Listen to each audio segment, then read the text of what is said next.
Bonjour tout le monde, bienvenue dans cette deuxième partie des vidéos de début d'année, la partie rattrapage, top et flop de séries. Donc dans cette vidéo, nous allons avoir un top des séries, un flop des séries et un rattrapage en général d'autres séries de l'année. Étant donné que cette année j'en ai fait aucune en vlog, elles seront toutes là, donc du coup voilà, c'est l'intégralité des séries que j'ai regardées cette année. Il n'y en a pas énormément non plus. Tout comme pour les films d'ailleurs, généralement les productions cette année étaient pas ouf, donc il n'y a pas grand chose que j'ai regardé au final. Mais j'en ai quand même regardé une petite dizaine, de 16 je crois au total, 17. Donc on va revenir dessus tranquillement petit à petit et on va commencer tout de suite par le flop de mes pires séries de l'année. Et on va commencer par une série qui sera hors classement, parce que je suis pas allé jusqu'au bout. Pas parce que c'était de la grosse merde, mais simplement parce que j'étais pas du tout dans le trip, j'étais pas du tout dans le mood de la série en règle générale, et du coup je l'ai pas continué au-delà de 2 épisodes. C'est la nouvelle adaptation de Mr. and Mrs. Smith. Donc c'est cette histoire avec 2 agents secrets qui sont mariés en vérité, et dans ce remake-là, ils sont pas déjà en couple, ils doivent former un couple. Et en fait, c'est tout le truc autour duquel tourne la série, c'est qu'en gros, la série est une métaphore des rôles que doivent jouer les acteurs en fait. Leur questionnaire d'embauche au tout début de la série, c'est grosso modo un questionnaire de casting. On leur fait faire des exercices de casting, genre dans le deuxième épisode ils doivent faire le petit chien ou un truc dans ce genre là. You're both just dogs.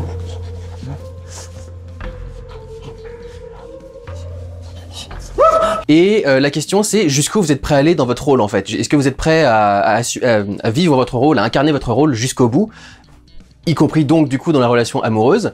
Et du coup c'est de là que vient la tension, c'est de là que vient l'histoire, le contexte, etc. etc.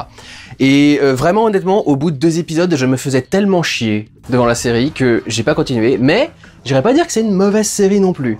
C'est pour ça que je l'inclus pas finalement dans ce flop 5, c'est que au final, c'était juste pas ma cam, et j'ai pas persévéré, mais ça veut pas dire forcément que c'est mauvais, il y a peut-être des gens à qui ça plaira. Donc voilà, si jamais vous pensez que ça peut être à votre goût, vous pouvez toujours essayer, mais en ce qui me concerne, j'ai pas vraiment apprécié cette série et du coup je ne l'ai pas regardée jusqu'au bout, mais je ne l'inclus pas dans le top parce que pas regardé jusqu'au bout. Voilà, ceci étant fait, passons au numéro 5.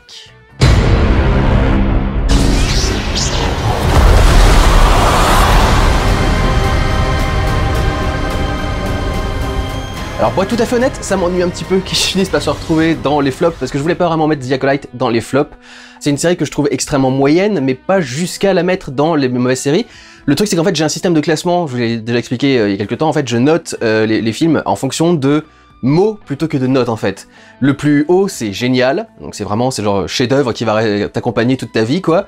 En dessous il y a cool, en dessous il y a mouais, en dessous il y a bof, et en dessous il y a à chier. C'est vraiment pas du tout une notion de note. C'est juste vraiment une notion de si je dois dire à quelqu'un qu'est-ce que tu penses de cette série, je vais faire cool, génial, non à chier, etc. etc. Et le truc c'est que je fais aussi des mix, c'est-à-dire qu'il y a des séries qui sont dans le mouais, cool, ou mouais, bof. Et typiquement The Acolyte, elle est en mouais, cool. Donc le problème c'est qu'il n'y a pas assez de séries pour faire des trucs beaucoup plus précis que ça, je suis obligé de mettre 5 trucs dans un flop 5, donc on va mettre The Acolyte, mais je suis pas non plus complètement contre la série. Pour ceux qui ne sont pas au courant, The Acolyte raconte l'histoire de 2 sœurs jumelles qui vivaient dans une communauté de sorcières, dans une planète un petit peu éloignée, et qui ont croisé le chemin de Jedi, et ça s'est mal passé. Grosso modo, il y a un souci, et toute la communauté de femmes est morte, etc. Et plusieurs années dans le futur, il y a un groupe de Jedi, 5 Jedi, qui étaient sur cette planète au moment où les soucis sont arrivés, et qui se font assassiner les uns après les autres par une assassine, qui arrive du coup à dépasser des Jedi. Donc un groupe va se mettre à enquêter sur ces divers meurtres, parmi lesquels, je crois qu'il s'appelle Saul, qui est joué par un acteur qui vient de Squid Game, et qui avait un attachement particulier notamment à une des jumelles qui s'appelle Osha, je crois. Et il se trouve que l'une de ces jumelles a l'air de se diriger vers le côté obscur avec un maître du côté obscur, un maître Sith. Et c'est que je dis directement qui le joue parce qu'ils en font un mystère dans la série, mais le mystère n'existe jamais en fait. À partir de la moitié de la série, voire même épisode 3-4, je savais déjà exactement qui était le méchant, ou en tout cas quel personnage pouvait être le méchant et le maître du coup de l'autre jumelle. Je vais pas dire qui c'est, mais c'est assez évident.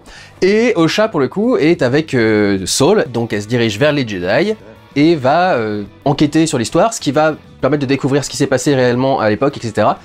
Ce qui va amener à tout un tas de choses que vous verrez dans la conclusion. Il y a à la fois de très bons points et de très mauvais points dans cette série en fait. Dans les très bons points, au niveau du design des décors, des environnements, des personnages, des costumes, des races d'aliens, honnêtement, il y a quasi rien à reprocher, c'est vraiment bien foutu. Les personnages en eux-mêmes sont plutôt attachants, j'ai bien aimé le personnage de Sol, j'ai bien aimé les jumelles pas énormément, mais oui, effectivement, on s'y attache aussi. Il y a une petite alien toute jeune qui est jouée par l'actrice qui jouait X-23 dans Logan, qui est Deadpool et Wolverine maintenant, et elle est plutôt bien dans son rôle, le personnage est très attachant, très sympathique, un peu espiègle, etc., etc. J'ai trouvé que les chorégraphies étaient souvent très bien foutues, tous les combats de sabre laser et entre Jedi et Sith, etc. Ça marchait très bien. Les effets spéciaux étaient impressionnants et en règle générale, la musique, etc. Enfin, tout marchait plutôt bien, quoi. Donc effectivement, il y a quand même plutôt pas mal de bons dans cette série. Après, il y a aussi du mauvais. C'est-à-dire qu'à partir du moment où tu as les révélations du pourquoi et du comment tout s'est déroulé tel que ça s'est déroulé pour donner lieu à l'histoire, ça a plus aucun sens. C'est complètement débile, il y a des Jedi qui prennent des décisions sur des impressions et des a priori de quelques secondes, sans vraiment enquêter, sans vraiment regarder, sans vraiment observer ce qui se passe, etc., qui du coup à cause de ça prennent des décisions qui foutent absolument tout en l'air.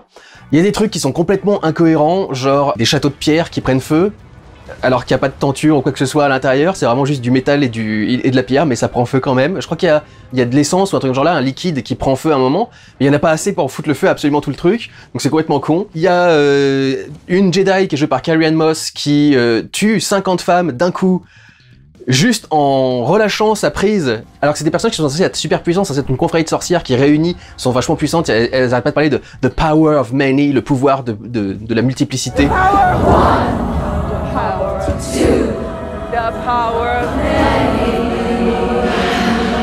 Et au final, elles meurent toutes comme des grosses merdes face à une seule Jedi qui fait un malin truc. Enfin, c'est quand même assez particulier. Sachant que cette Jedi, par exemple, aussi, elle est très bizarrement gérée. Il y a un moment où elle arrive devant ce château et on lui fait oh mais ils sont quand même 50 par rapport à nous qui sommes 5, etc. Et elle fait oui, enfin 50 femmes et deux enfants, tu vois. Et tu fais pourquoi t'es misogyne, t'es une femme? C'est un peu bizarre comme truc. There are over 50 of them. 50 women and only 2 children. Mais ouais, surtout ce qui m'a déplu, c'est les réactions des personnages qui n'ont aucun sens, et en fait surtout le fait que on a 5 Jedi qui se sont extrêmement mal comportés pour à peu près que dalle. Ils ont l'air très incompétents et très mal intentionnés et faire beaucoup de cachotteries et de trucs dans ce genre-là, et en fait ça donne l'impression que les Jedi n'ont finalement jamais été bons. Yoda admet dans les épisodes de la prélogie que les Jedi sont devenus un peu trop prétentieux, qu'ils sont devenus un peu trop sûrs d'eux, etc., qu'ils ont des soucis qui commencent à apparaître dans leur rang. Mais ça semble assez récent pour eux, quoi. C'est genre ça s'est produit dans les dernières années, genre peut-être même à l'épisode 1 seulement, quoi, depuis l'épisode 1 seulement, donc on va dire 18-20 ans ou un truc dans ce genre-là. Ce qui serait peut-être d'ailleurs dû au déséquilibre créé par la naissance d'Anakin ou un truc dans ce genre-là, le déséquilibre dans la Force. Et là, t'as vraiment l'impression que non, en fait, les Jedi, ça a toujours été un peu pourri en vérité, que ils se faisaient passer pour les chevaliers blancs de l'espace, mais en vérité, ils étaient pourris jusqu'à la moelle et ils cachaient plein de petits secrets et plein de machins. Je comprends pas d'ailleurs comment est-ce que la solution qu'ils trouvent à la fin est censée tout résoudre. C'est-à-dire qu'en gros, ils veulent pas raconter ce qui s'est vraiment passé pour pas faire disparaître la confiance du Sénat et de la République en les Jedi. Mais au final, ils accusent quand même un Jedi d'être la cause de tout le truc. Et même si c'est un cas isolé, c'est censé quand même être exactement ce qu'ils cherchaient à éviter, d'admettre que c'était un Jedi qui avait foutu toute la merde partout et que c'était les Jedi qui étaient en tort dans cette histoire-là, en fait. Donc c'est quand même un petit peu particulier, et j'ai pas compris tous les retournements qui se passent à la fin, littéralement des retournements. Tu sens vraiment que c'est fait pour préparer une saison 2, en disant en fait leur histoire elle est pas finie, ça va continuer à augmenter, et au final il va se passer ci, il va se passer ça, etc. Et tu sens que c'est vraiment fait artificiellement, parce qu'en soi, dans l'histoire, il y a rien qui justifie qu'elle prenne ces décisions-là, en fait. Il y a tout un truc à la fin où il y a des changements de camp et il y a des personnages qui volontairement effacent leurs souvenirs pour pouvoir être tranquille ensuite avec les Jedi et plus être poursuivis, etc. Et tu fais mais rien de tout ça n'a de sens en fait, ça sort un peu de nulle part, c'est complètement con. Donc en fait c'est dommage. La série est bonne jusqu'aux 2 derniers épisodes on va dire, et aux 2 derniers épisodes quand tu as les révélations sur les origines du problème et la conclusion de tout le truc, tu fais mais c'est horrible. En fait tout s'est dirigé droit dans un mur en fait. Il y a pas que la fin d'ailleurs où il y a des soucis, il y a pendant tout le truc, on poursuit du coup le personnage de Osha parce que les personnages disent on a des preuves que cette personne-là a tué quelqu'un. Et en fait leur preuve pendant tout le truc, c'est un témoin oculaire. C'est le truc qui dans n'importe quelle enquête policière n'est pas considéré comme une preuve parce que justement les témoins oculaires, ils peuvent se planter, ils peuvent mentir, ils peuvent machin, donc un témoin c'est pas du tout considéré comme une preuve. Il y a un moment où il y a un feu qui se déclare sur un vaisseau dans l'espace, dans le vide spatial où il n'y a pas d'oxygène, et c'est un peu pour ça que c'est l'espace. Faut arrêter de sortir des conneries du genre « Non mais l'espace ça fonctionne pas exactement pareil dans l'univers de Star Wars ».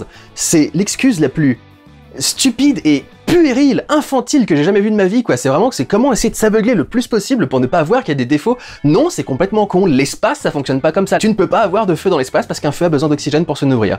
Donc tu peux pas avoir un vaisseau qui a des trucs en flammes au début, etc. C'est complètement con. C'est bizarre quand même. Star Wars n'a jamais eu besoin d'autant de choses pour essayer de faire sens, en fait. Le seul truc qui n'a pas vraiment de sens dans Star Wars, c'est qu'il y a du bruit dans l'espace. Sauf que c'est quand même juste une suspension d'incrédulité de base, de se dire, bon bah, ils ont rajouté le son pour que ce soit plus fun à regarder en tant que film. C'est juste pour que ce soit plus sympa et plus cool à voir pour nous, parce que sinon, s'il n'y avait pas de son du tout, effectivement, ce serait chiant, quoi. Des scènes de baston spatial de 30 minutes où quand on tire, t'entends pas un seul bruit, etc., ce serait absolument nul.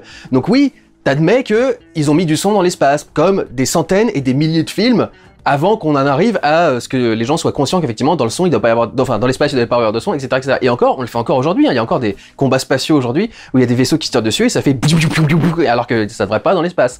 C'est une liberté de base. Foutre du feu dans l'espace, c'est juste antithétique par rapport au sens même de ce qu'est l'espace, quoi. Enfin, c'est complètement débile. Mais le reste de la série était plutôt cool à voir. Notamment parce que j'étais très heureux d'y retrouver Manny Jacinto. C'est un acteur que j'avais découvert dans The Good Place et il est tellement bon, évidemment, en tant qu'acteur, mais surtout tellement putain de beau gosse et bien foutu que c'est toujours un plaisir de le voir arriver quelque part. Il joue un peu les himbos en plus et c'est un cliché qui me plaît de plus en plus, le personnage du himbo. Donc voilà, j'avais quand même des trucs à apprécier dans cette série.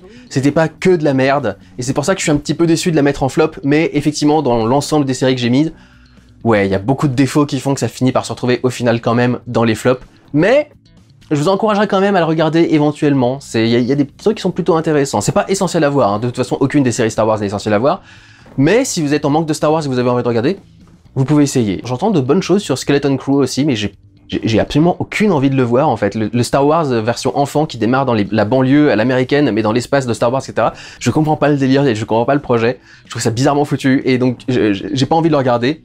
Et j'ai dit que j'allais arrêter de tout la regarder, mais The Acolyte, ça faisait quand même un bout de temps qu'on voulait regarder, parce qu'il y avait cette histoire de le côté obscur, je voulais voir comment est-ce qu'ils allaient traiter ça, et voilà, au final, ils l'ont pas si bien traité que ça, parce que pour une série qui est censée être sur les sites, en fait, les sites sont dans le juste dans cette série-là, et c'est les Jedi qui foutent la merde.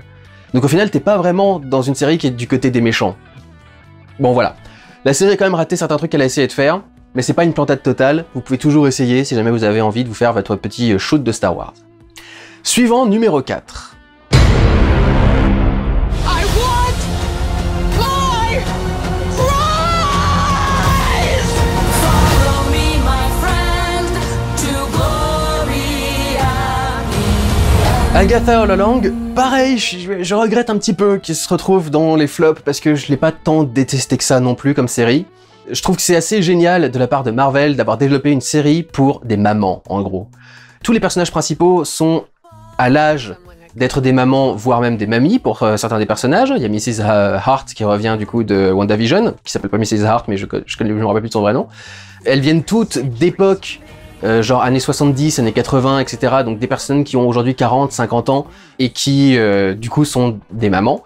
Et elles ont toutes les habitudes de maman, elles se retrouvent à un moment dans une maison à boire du chardonnay, elles sont quasi constamment dans la série pieds nus, ce qui est complètement un truc de maman. Je sais pas si c'est pareil pour les vôtres, mais elles ont toujours besoin d'être pieds nus et elles ne portent pas de chaussures, pas de chaussettes, pas de chaussons, etc. À moins que ce soit la catégorie qui a foire aux pieds tout le temps. Mais sinon, les femmes, et notamment les mères, adorent être pieds nus. Elles passent leur temps à s'étirer, ce qui est aussi un truc de maman. Elles chantent du karaoké, ce qui est un peu aussi le truc de maman. Et surtout, comme une maman, elles sont constamment accompagnées de leur adolescent, du coup, qui est grosso modo leur fils, qui est donc le personnage qui est joué par Joe Locke, qui vient donc de Heartstopper, et qu'ils appellent Teen pendant toute la série, mais qui en vérité est le fils de Wanda, Billy Maximoff, donc Wiccan en tant que personnage de comics. Du coup, tu sens vraiment que c'est une série pour maman, en fait, ce truc, c'est assez particulier. Donc l'histoire, c'est donc que Agatha Harkness est toujours dans sa petite banlieue à Westview, en train de vivre la vie que Wanda lui a imposée, sauf que le sort marche plus ou moins bien, parce que du coup, Wanda est censée être plus ou moins morte, plus ou moins, quand même, hein, c'est pas tout à fait sûr, et du coup, sa réalité commence à être un peu distordue. Elle s'imagine à un moment être dans une série policière qui s'appelle Agatha of Westview, qui est clairement un jeu de mots sur Mare of Easttown, qui était la série avec Kate Winslet, qui était elle-même flic et qui enquêtait dans une petite ville comme ça de campagne, un peu le même style que Westview. Et elle finit par tomber sur un personnage joué par Aubrey Plaza, qui a été l'amante d'Agatha pendant très longtemps. Et donc, en même temps que Aubrey Plaza, il y a aussi le personnage de Joe Locke qui débarque, qui est donc Wiccan, et qui participe à décider à Agatha à parcourir le chemin des sorcières, je crois que ça s'appelle comme ça, The Witch's Road, un rituel qui permet d'obtenir un pouvoir que la sorcière en particulier désire, mais tu ne peux y aller qu'avec un couvent de sorcières, enfin un groupe de sorcières, je sais pas comment ils ont traduit ça en français.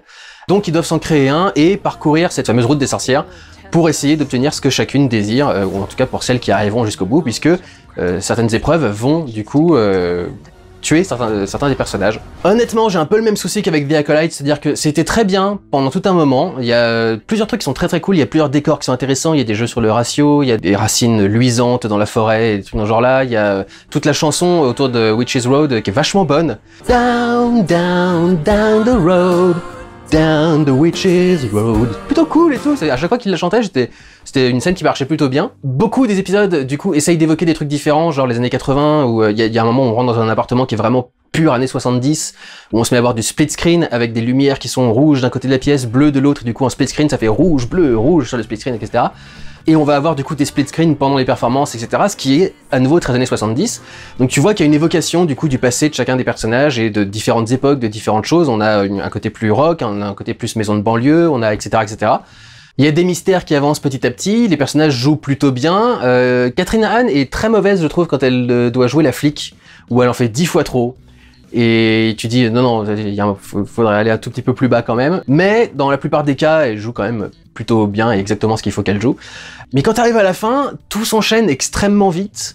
T'as des révélations, enfin t'as révélation sur révélation sur révélation, donc t'as pas vraiment le temps de les apprécier. Tu comprends pas trop les décisions des personnages, genre la décision d'Agatha notamment, où tu fais mais je vois pas du tout ce qui te pousserait à prendre cette décision-là, pourquoi ton personnage a progressé vers cette résolution-là, etc. Donc vraiment, c'est bizarrement foutu sur la fin. La révélation est aussi un peu déjà vue dans le MCU, mais je vais pas aller trop loin non plus. Et au final, le truc, c'est que, ouais, y a pas grand-chose qui est accompli à la fin de cette saison. On a révélé, du coup, que Wiccan était là, et il se met sur une quête, mais t'aurais cru que ça aurait été la quête de Agatha All Along, et finalement, non, c'est pas cette quête-là, c'est une autre quête qui va démarrer ensuite. Il y a des trucs qui servent à rien aussi, ils sont poursuivis en principe pendant tout le truc par les 7 de Salem, je crois que ça s'appelle, qui serait donc une espèce de gang de sorcières qui les poursuit avec des masques, etc. Elles, je dirais que c'est elles, parce que c'est des sorcières, elles les poursuivent pendant 7 épisodes, et d'un seul coup, au bout du 7e épisode, le problème est réglé. Et vraiment, comme ça, d'un coup net, brusque, etc., et tu fais, mais attends, on nous a teasé ce danger là pendant cet épisode pour rien. C'est un peu nul quand même. C'est un petit peu particulier, c'est parfois un petit peu décevant, et je vous dis, ça va un petit peu vite, surtout sur la fin. Donc, je dirais pas non plus que c'était une série extrêmement cool, etc., mais ça m'ennuie un petit peu qu'elle se retrouve dans les flops également, parce que c'est pas du tout une série absolument nulle à chier et qu'il faut absolument pas regarder une seule seconde. Donc voilà, pour reprendre l'expression, il y a à boire et à manger dans Agatha All Along. Donc à nouveau, si vous êtes un petit peu tenté, si vous avez envie de voir le truc, vous pouvez essayer. Il y a des trucs qui seront sympas dans la série, mais faut pas vous attendre à être soufflé et époustouflé par cette série Agatha All Along. Passons à la série suivante, c'est numéro 3.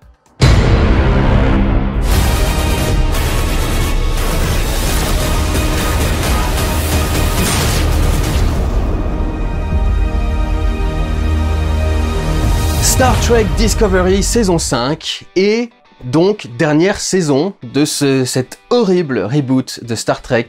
Ça aurait vraiment été la pire série Star Trek qui ait jamais été réalisée, ou presque. Attendez qu'on en arrive au rang supérieur. Mais vraiment, c'est toujours aussi nul. Alors après, il y a quelques petits progrès dans cette saison-là. Tu sens que ils essayent un tout petit peu de prendre en note certaines remarques qui ont été faites. Donc par exemple, il y a enfin un personnage d'homme blanc positif dans cette série, mais en fait justement c'est un personnage positif parce qu'au début c'est un connard, et petit à petit en fait on va lui apprendre à devenir woke, à prendre conscience de ce qui se passe chez les autres, de leur vie, des minorités, des trucs dans ce genre là, etc. If I could have permission to speak freely, sir. I didn't, Lieutenant. Sorry, did what? Give you permission to speak freely. Et donc du coup c'est comme ça qu'on en fait un gentil en fait, on récupère un blanc con et on le forme petit à petit à devenir un social justice warrior, ou en tout cas à s'accorder avec la pensée de la série on va dire en général. J'adore d'ailleurs l'ironie autour de ce personnage parce que on lui fait vous avez à peine accordé 30 secondes à chaque membre d'équipage pour les connaître, il faut apprendre à les connaître pour de vrai, etc. Et tu fais... C'est quand même ultra ironique d'entendre cette réplique sortie dans l'épisode, sachant que, en 5 saisons, on a à peine eu 30 secondes pour couvrir véritablement la personnalité de chacun des membres du pont et de l'équipage, puisque toute l'attention était accaparée par Michael Burnham pendant tout le truc. Donc, t'es en train de lui faire le reproche que tu devrais faire à la série entière. Parce que je suis désolé, mais aucun des personnages de cette série n'est vraiment développé, n'a vraiment une personnalité, n'a vraiment une identité, etc. Ils sont tous là pour faire leur fonction sur le pont, et c'est tout, quoi. Sinon, ils ont aucune utilité.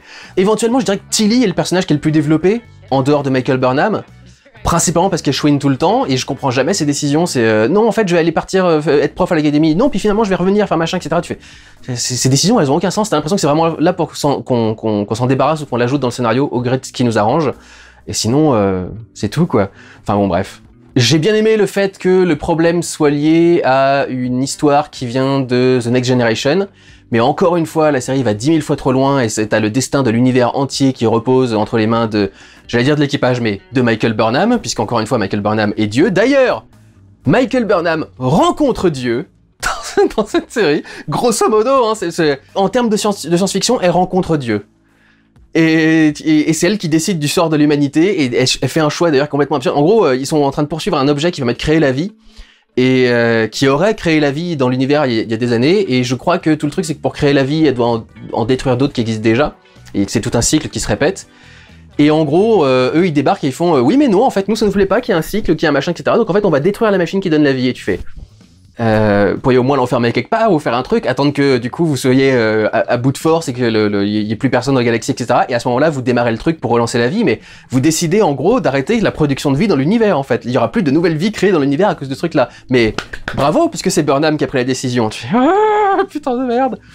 Il y a un moment où on a un épisode de voyage dans le temps où on peut retourner dans d'autres saisons. C'est un truc qui était assez classique, qui a déjà été fait dans TNG, dans Voyager aussi, où d'un seul coup t'as une faille temporelle et tu te remets à voir les débuts de la saison et tu vois comment est-ce que les personnages ont évolué d'une saison à l'autre, etc.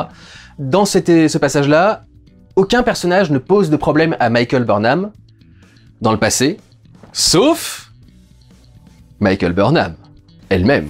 La seule personne qui peut mettre Michael Burnham en danger, en difficulté, c'est Michael Burnham. Est-ce que vous vous rendez compte à quel point ce personnage est écrit comme une Marissou quand même? C'est assez dingue. Il y a toujours des trucs qui sont vraiment aussi mal foutus. J'adore d'ailleurs. Il y avait 2 personnages, un non-binaire et un trans, qui s'appelaient Grey et Adira, que j'avais toujours accusé d'être ajoutés dans la série uniquement pour remplir un quota.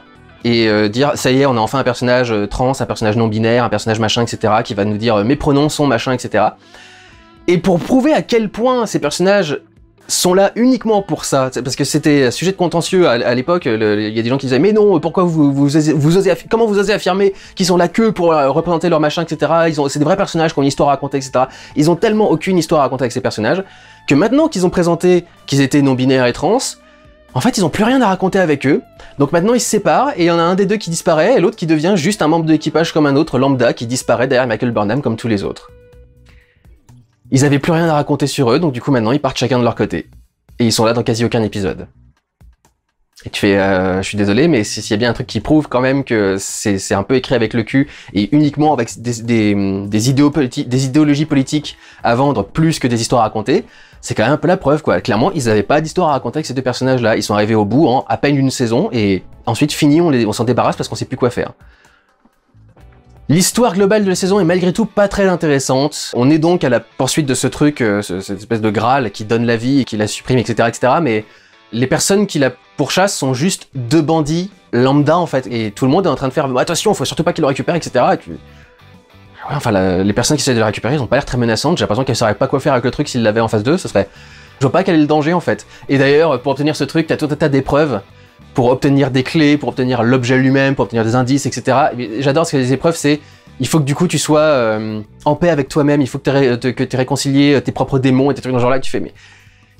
Quelle espèce qui essaye de protéger son truc ultra secret qui peut changer la vie dans le monde entier, etc. se pose la question de savoir si tes démons intérieurs ont été vaincus. À la limite, psychologiquement stable, ça aurait plus de sens, mais c'est vraiment plus, est-ce que tu t'es débarrassé de tes traumatismes, de tes blocages, des trucs dans ce genre-là, quoi. C'est plus ça l'idée C'est aussi très mal écrit et fait exprès. Il y a un moment où l'un des deux voleurs du coup, dont ils sont à la poursuite, se bat avec Michael Burnham qui veut pas le tuer.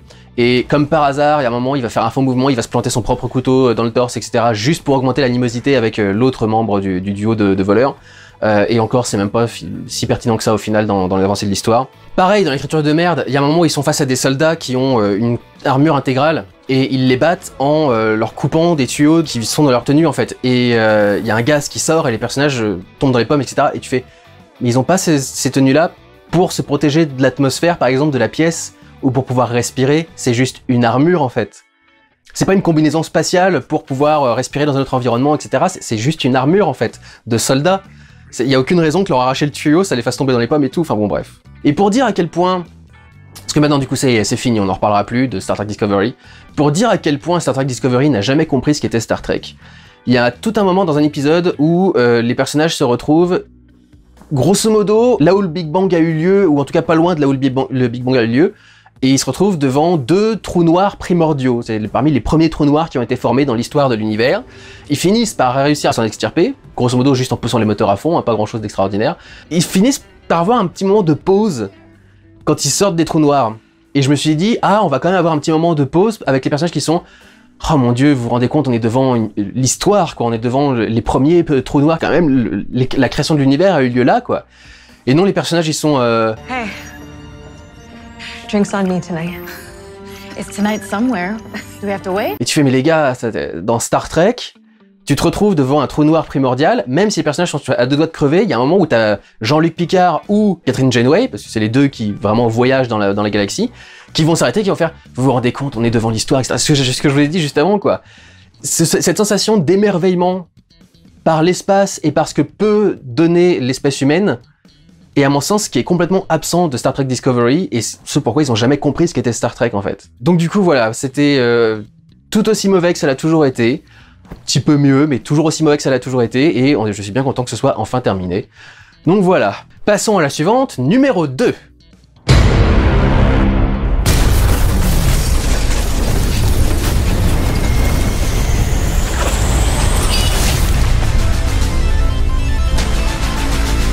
Alors pour être honnête, ce Three Body Problem m'énerve probablement beaucoup plus que le numéro 1 du classement, mais je pouvais pas mettre une autre série en tant que numéro 1 du classement parce que c'est vraiment la série la plus nulle que j'ai à peine regardée, tellement c'était nul et inintéressant, qu'il y avait rien dedans, donc je peux pas la mettre autre chose que numéro 1. Mais Three Body Problem m'a sûrement plus énervé parce qu'en fait on en a énormément parlé, notamment parce que il y a quasi tout Hollywood à la réalisation de ce truc, c'est produit par Rosamund Pike, Brad Pitt, Rian Johnson et c'est créé, en tout cas la série est adapté, on va dire, grosso modo, par les deux mecs qui ont bossé sur Game of Thrones. Tu retrouves d'ailleurs une des techniques de Game of Thrones dans cette série, c'est les personnages qui vont mourir brusquement, et parfois des groupes de personnages entiers qui vont mourir brusquement, juste pour la shock value et pour ce que tu retiennes cet épisode en particulier. Mais en soi, c'est pas extrêmement bien écrit et extrêmement bien foutu.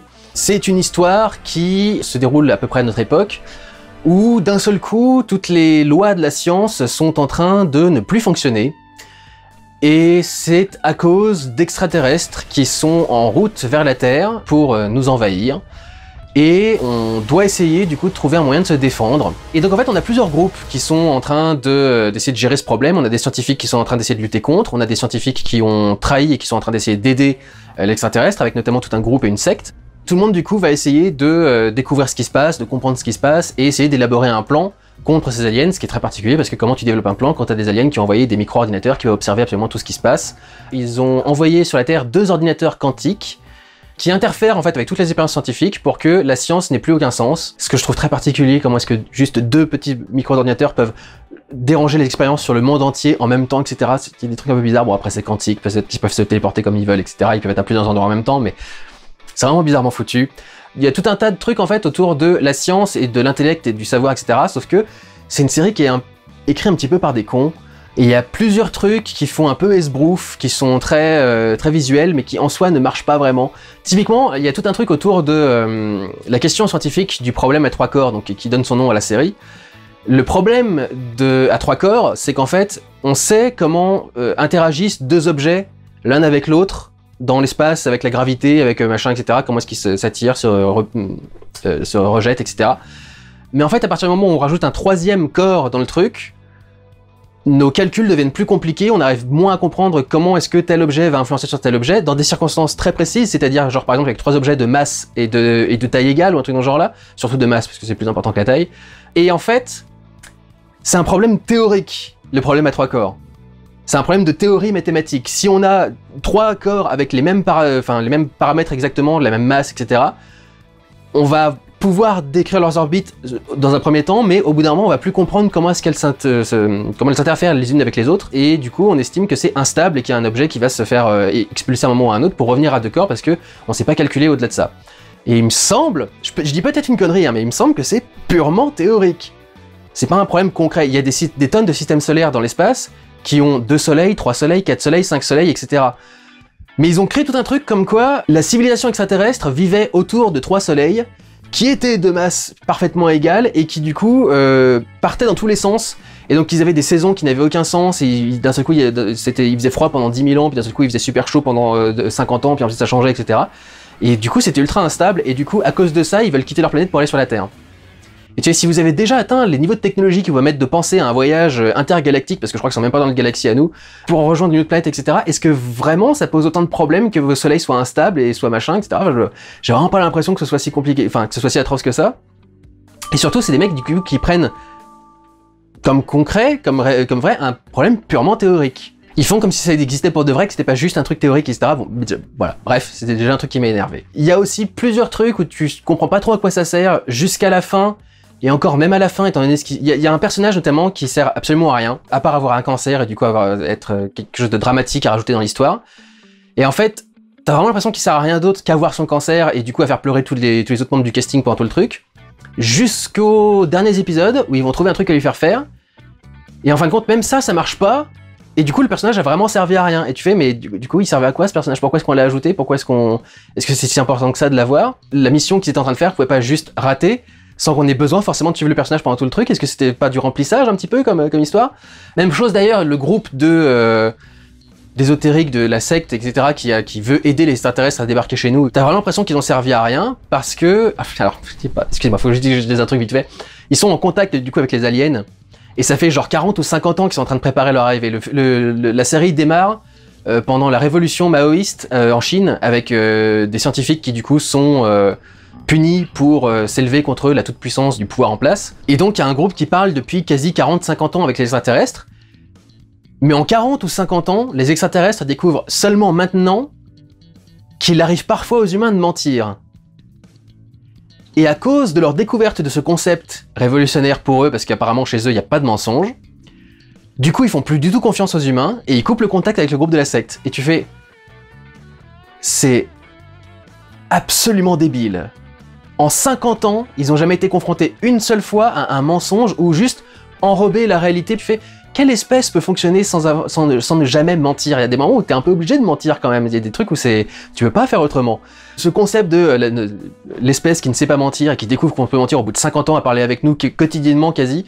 Je fais, les gars, c'est écrit un peu n'importe comment. Mais donc du coup, le groupe de secte, il est là pendant 4-5 épisodes et t'as l'impression que ça va être un truc vachement important de l'histoire. Jusqu'à épisode, je sais pas, 4, 5, 6, un truc dans ce genre-là, où d'un seul coup, ils te les font tous crever, avec une méthode extrêmement étrange, avec une scène ultra trash où même les enfants ne sont pas épargnés, et c'est tout. Et après, ils disparaissent, et ils ont plus aucun impact du coup dans l'histoire, puisqu'ils sont plus là. Et tu fais, mais ça avait l'air important, ça avait l'air cool, on pouvait potentiellement développer des histoires intéressantes avec ce groupe de personnages, etc. Non, vous allez juste les faire disparaître comme ça. Pourquoi est-ce que vous les faites disparaître de cette façon-là spécifique? Parce que si le but c'était de buter tout le monde et qu'il n'y ait pas de témoins, excusez-moi, mais une bonne grosse bombe et on n'en parlait plus, quoi. Il n'y avait pas besoin de développer le truc que vous développez là-dessus. Ils développent un truc qui permet de découper les choses au niveau nano, au niveau le plus petit possible, quoi, les plus petites particules possibles. Donc ce qui fait que les gens se font découper un peu comme les lasers dans Resident Evil. Vraiment extrêmement fin, et de sorte qu'ils puissent même pas s'en rendre compte. Il y a même pas un laser qui passe, donc ils voient juste des gens d'un seul coup se découper en morceaux devant eux, et puis les murs aussi qui vont se découper au fur et à mesure. Mais ça paraît extrêmement élaboré comme système de mise à mort, alors qu'il aurait suffi, ouais, de faire péter une grosse bombe et c'est tout, quoi. Limite, ça ferait que les gens se poseraient encore plus de questions s'ils découvraient ce truc qui, en gros, est passé au broyeur, vous savez, les broyeurs de documents, de papier, des trucs dans ce genre-là. Et en gros, il y a un bateau qui est passé au travers de ce truc-là, quoi. Et quand tu découvres ça, tu fais, bah oui, là, ça pose question. Si c'était juste un bateau coulé, une épave, un truc dans ce genre-là, en pleine mer, en plus, ils sont sur un bateau, tu peux les faire couler en pleine mer et les faire disparaître et il n'y a plus rien. Non, on va développer une technologie ultra élaborée pour pouvoir faire 2 colonnes de machin qui vont propulser des particules nano-quantiques ou mon cul sur la commode pour découper le truc en petites tranches fines, etc. Tu fais, c'est... Qui a eu cette lubie, en fait, de vouloir absolument découper le vaisseau en petites lamelles alors que ça sert absolument à rien? C'est quand même... Je trouve que c'est très bizarrement foutu et très étrange. Alors après, oui, t'as des belles images, t'as un moment où le ciel entier devient un miroir réfléchissant, et donc tu vois le ciel qui reflète le sol qui est en dessous de lui, c'est un visuel qui est extrêmement étrange. Une scène qui a lieu dans un accélérateur de particules, je crois. Une grande pièce circulaire avec des panneaux dorés un peu partout, etc. Enfin, visuellement, c'est magnifique, c'est très bien foutu. Il y a beaucoup d'images très particulières que tu vois beaucoup dans les bandes annonces, et en fait, tout ça, ça n'existe pas en vérité, parce que c'est dans une réalité virtuelle, et en fait, ils ont un casque de réalité virtuelle qui te fait jouer à un jeu, qui te fait comprendre justement comment est-ce que les aliens vivaient leur truc avec leurs problèmes à 3 corps et tout le problème, et il faut que tu trouves la solution, soi-disant. Et pareil, je sais pas à quoi ça sert, je comprends pas quel est le but, l'idée, pourquoi les extraterrestres ont mis ça en place. Vraiment, j'arrive pas à comprendre. Et honnêtement, je trouve ça vraiment mal écrit, notamment t'as plein de trucs qui sont écrits juste pour pas avoir à se faire chier, donc t'as beaucoup de personnages qui sont embrigadés de force dans des trucs, qui n'ont aucune volonté propre, qui vont pas choisir leurs propres actes. On se débarrasse de tout ce qui gêne, comme tout le vaisseau avec la secte qui avait l'air de les faire chier, donc du coup allez hop, en un épisode ça y est, on en est débarrassé et on n'en parle plus. Et t'as même des trucs bizarrement écrits, enfin vraiment de base. Y a une nana chinoise qui en fait a été la première à contacter les extraterrestres grosso modo et c'est elle qui leur a dit de venir. Et elle les a contactés parce qu'elle bossait dans un camp de concentration chinois pour entretenir une antenne de radiocommunication. Et il y a un moment où on la prend, on l'amène sur un bateau et elle arrive devant cette même antenne, a priori, de radiocommunication. Elle débarque et elle fait « c'est comme retrouver un vieil ami ». Du coup tu dis « bon bah d'accord, c'est cette antenne-là qu'ils ont remis sur ce bateau-là ». Tu vois pas pourquoi il y aurait besoin que ce soit cette antenne-là particulièrement, mais ils l'ont mis sur ce bateau-là. Sauf que quelques épisodes après, il redébarque dans le centre d'observation ou d'écoute dans lequel elle avait travaillé pendant son internement, et l'antenne est toujours là, pour qu'on continue à discuter, etc. Donc tu fais... Mais du coup, c'était quoi toute cette scène ultra émotionnelle sur « oh là là, c'est comme revoir un vieil ami quand elle arrive dans le bateau et qu'elle voit l'antenne ». T'as pas ce genre de comportement quand tu vois n'importe quelle antenne parabolique quelque part. Il y en a une particulière à laquelle elle est attachée, c'est celle-ci qui devrait lui donner l'impression de retrouver un vieil ami, pas... n'importe quelle antenne de communication, quoi. J'ai eu vraiment beaucoup de mal avec Three Body Problem. J'ai passé un mauvais moment devant la série, et ça m'a énervé sur plusieurs points.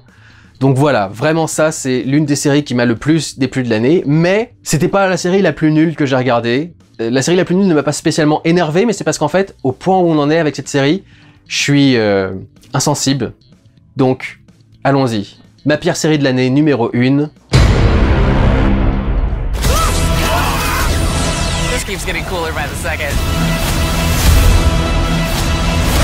Vous le savez, je prends des notes quand je regarde les séries ou les films. J'ai mon petit Blackberry toujours, le vieux modèle, hein, le vieux Golgot qui a juste un écran tactile mais qui a encore des touches et tout le bordel, etc. Il sert plus pour téléphoner ou pour appeler ou quoi que ce soit, mais il sert encore à prendre des notes parce que c'est très pratique d'avoir un petit truc juste pour prendre des notes comme ça. Quand j'ai regardé la saison 4, j'avais dit je ne prendrai plus en note que les rares moments où un sketch m'a fait rigoler. L'année dernière, je m'étais retrouvé avec un truc qui m'a fait rire par épisode, et c'est tout, quoi. En saison 5, j'ai arrêté de prendre des notes à partir de l'épisode 3. Et je me suis juste mis à regarder les épisodes se défiler devant mes yeux, et juste pour voir la fin de la saison, quoi, qui se terminait, mais c'est tout.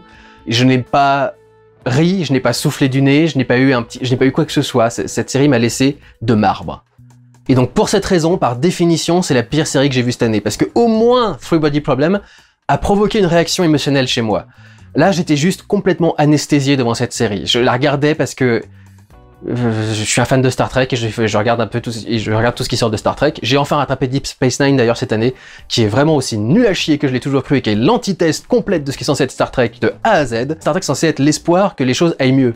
Donc tu fais pas une série où d'un seul coup t'as une guerre qui se déclare, 3 guerres ou 4 ou 5 en même temps d'ailleurs, avec 4 ou 5 espèces, avec le Dominion, avec le machin, avec... Oh mon dieu, quel bordel! C'était insupportable, j'ai vraiment détesté DS9. Mais donc, vraiment je l'ai regardé parce que je regarde tout ce qu'a fait Star Trek.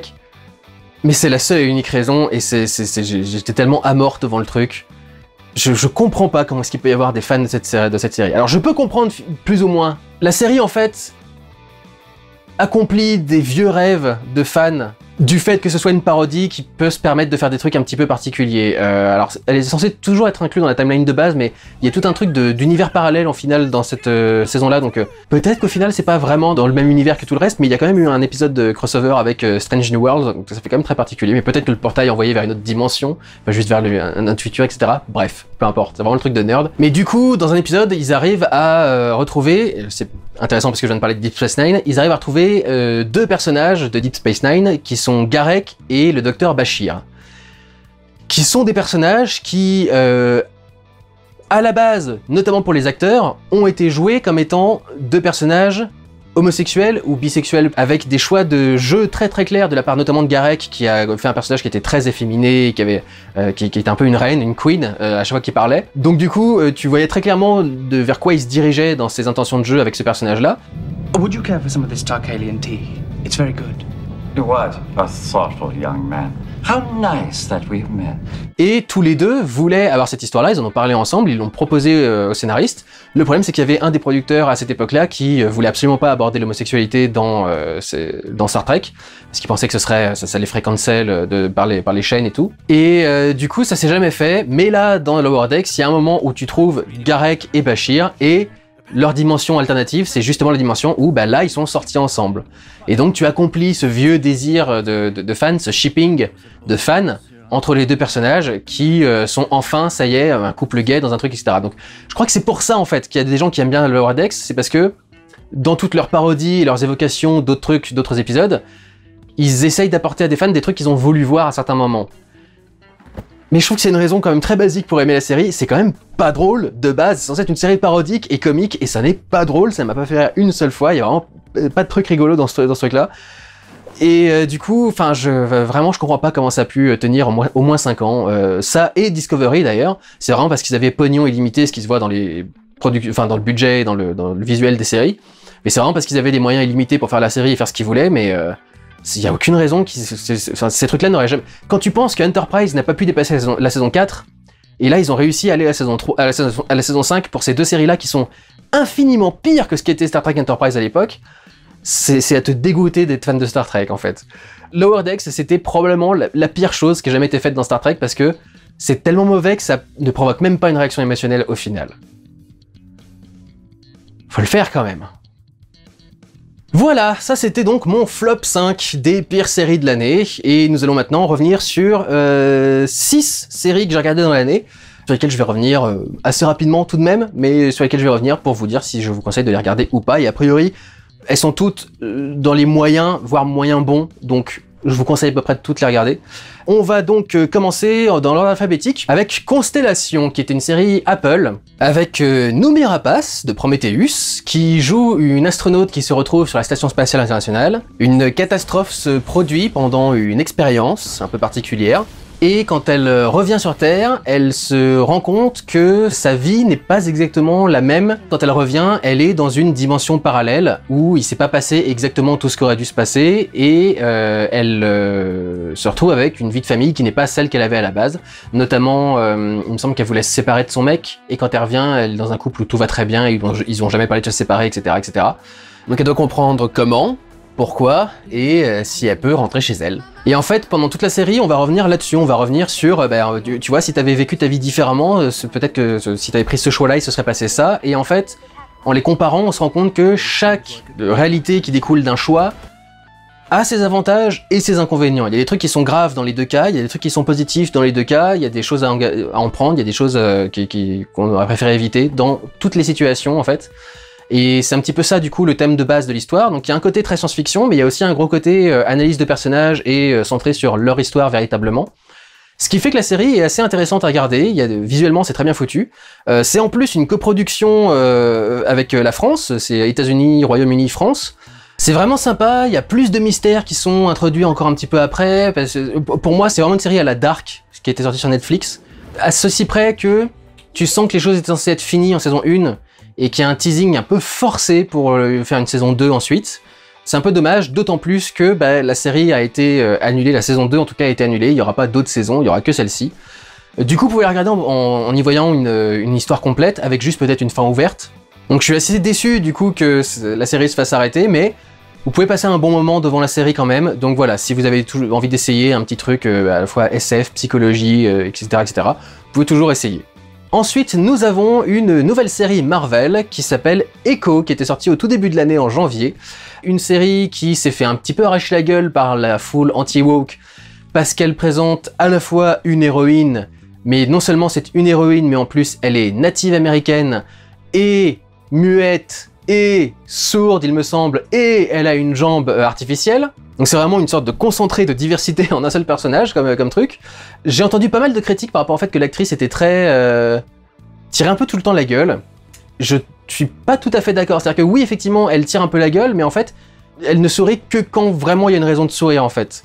Quand il se passe quelque chose de bien. Et du coup quand tu la vois sourire, tu comprends que elle laisse tomber un peu son armure, que enfin pour une fois elle est confrontée à quelque chose de plutôt positif. Donc c'est une série autour du personnage de Maya Lopez, qui avait été découverte dans Hawkeye il me semble, qui est donc le personnage qui deviendra ensuite Echo, qui est donc une personne qui vit dans le milieu criminel parce qu'elle a été élevée par le caïd, Wilson Fisk, donc joué par Vincent D'Onofrio, comme dans Hawkeye et comme dans les Daredevil de Netflix à l'époque. Elle revient dans cette série, dans sa ville natale, pour renouer un peu avec sa famille, mais aussi et avant tout pour tendre un piège à Wilson Fisk, foutre en l'air ses lignes d'approvisionnement pour qu'il puisse plus avoir ses armes ou ses machins ou son argent, je sais plus quoi, il y a un plan dans ce genre-là. Et donc elle est confrontée à son passé familial, etc., etc. Et notamment, elle va découvrir le pouvoir de ses ancêtres amérindiens, qui apparemment viennent d'une dimension parallèle. Je sais pas s'ils sous-entendent que tous les Indiens en général, ou si juste ce clan-là vient d'une dimension parallèle, mais en tout cas ils viennent d'une dimension parallèle. Et donc elle est liée, par ses pouvoirs, à certains de ses ancêtres. Et elle peut invoquer leurs capacités à certains moments, mais ce sera plutôt vers la fin de la série, puisque pour le reste c'est surtout elle qui doit se débrouiller toute seule. Malgré sa jambe artificielle, malgré le fait qu'elle soit sourde et muette. Je noterai d'ailleurs que ça doit être insupportable d'être natif américain, parce qu'apparemment ça te provoque des visions mystiques toutes les 20 minutes. Donc ça va être un petit peu chiant à vivre. Mais vraiment honnêtement, j'ai bien apprécié la série. J'ai trouvé que le personnage était plutôt attachant. J'ai bien aimé tous les autres personnages autour desquels elle gravite, sa grand-mère, des cousins, des trucs dans ce genre-là. Ils sont soit drôles, soit un peu mystiques, soit assez touchants et assez humains, etc., etc. Donc tous les personnages, je trouve, l'ensemble du casting marche plutôt bien. Il y a beaucoup de bonnes choses, notamment en termes de musique. J'adore la musique du générique d'intro, notamment. Il y a aussi toute une scène de baston qui a lieu dans un bowling, qui est au-dessus de la musique qu'il y a dans la boîte de nuit du premier Matrix.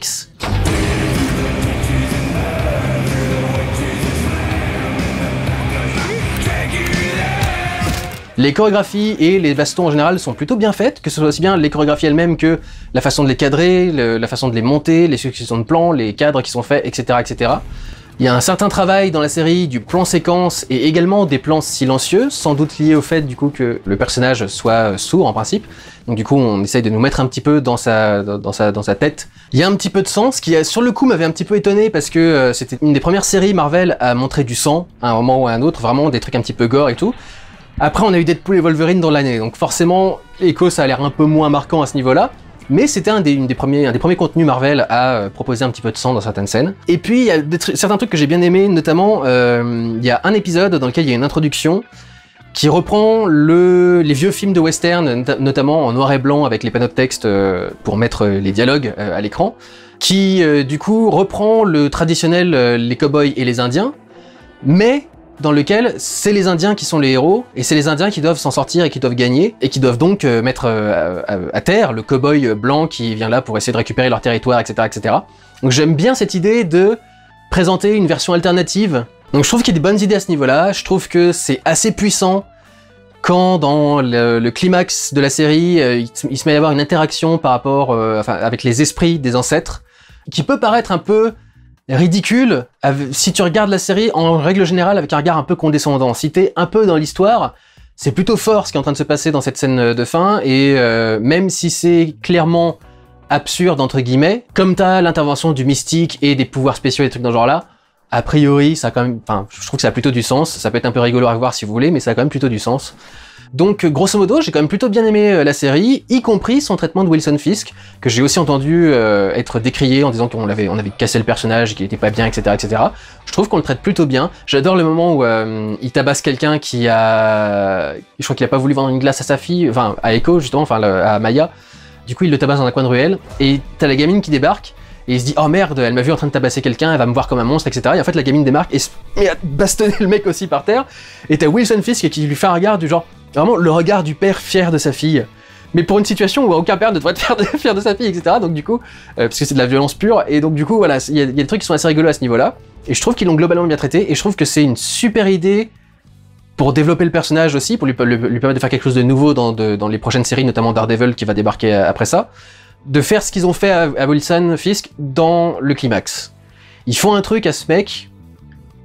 qui du coup, oui, en soi, fondamentalement, c'est l'idée du script, ça lui retire une grosse part de lui-même, mais en même temps, je trouve que c'est vachement intéressant de faire ça avec ce personnage-là, qui justement est censé incarner un danger, une menace constante, et de lui faire vivre ça, et de ce que ça va impliquer pour ses choix ensuite, et pour ce qu'il va faire dans le reste du truc. Je trouvais que c'était vachement intéressant et plutôt bien traité. Donc du coup, vraiment, j'ai passé un bon moment devant Echo, et je vous conseillerais plutôt de la regarder. Enfin, je crois que c'est sorti dans... Ça s'appelle un truc particulier, les Marvel quelque chose. Marvel Spotlight, qui en gros est dans le MCU, mais sans vraiment être dans le MCU. Alors j'arrive pas trop à comprendre, tel que je vois ça résumé là sur la fiche Wikipédia. C'est-à-dire que c'est effectivement un truc avec des personnages du MCU, mais pas lié à l'intrigue principale de l'univers partagé. Mais pas lié à l'intrigue principale, ça veut pas forcément dire dans un autre univers. Peut-être forcément dire ils font leur truc dans leur coin en fait. Et je pense que c'est un petit peu ça parce que tout le côté pègre, mafia et tout ce qui a attrait à Wilson Fisk et Daredevil, ce sera un peu dans son coin du coup justement. C'est un peu plus les super-héros qui sont vraiment sur les problèmes terre à terre, des gens de base qui se battent contre des mafieux et des criminels et des trucs dans ce genre-là, et pas contre des menaces cosmiques et des trucs dans ce genre-là qui sont plus le MCU de base, je dirais. Donc j'arrive pas à savoir si dans leur tête c'est vraiment inclus à la timeline ou pas, mais enfin voilà, c'est l'idée, en gros, vous pouvez suivre ça indépendamment de tout le reste du MCU, en gros. Vous n'êtes pas obligé d'avoir suivi tous les films d'avant, vous n'êtes pas obligé de connaître toute la mythologie, vous pouvez juste regarder Echo sans rien, sans aucun lien avec le reste. Donc pour moi, ça marche plutôt bien. Bon, après, il faut avoir vu Hawkeye quand même, et Hawkeye est lié au reste, mais de très loin, quand même, au final. Donc voilà, moi, personnellement, je vous conseille Echo, j'ai passé plutôt un bon moment devant cette série. Ensuite, je crois que c'est la première fois que je vais parler d'un animé japonais. Je me suis beaucoup posé la question de savoir si j'en parlais cette année ou pas, parce que techniquement elle a démarré l'année dernière, et il y a une série qui est inclue dans mon top, qui a démarré fin 2024, et qui va se finir là en 2025. C'est très compliqué de savoir comment est-ce que tu gères une série comme ça qui est sortie à cheval entre 2 années, mais bon, la série qui est dans mon top sera terminée au moment où cette vidéo sera sortie, et là pour le coup, j'en avais pas entendu parler l'année dernière, donc du coup j'ai tout rattrapé ces années. Frieren, qui est donc cette série qui suit une elfe, qui a participé à sauver le monde du chef des monstres ou je sais pas trop quoi là, il y a quelques années. C'est évidemment un univers médiéval fantastique. Et dans le premier épisode, ils ont donc vaincu le roi démon, ils reviennent, ils sont célébrés comme des héros, et en fait, le temps passe, et ils commencent à mourir un petit peu, les uns après les autres.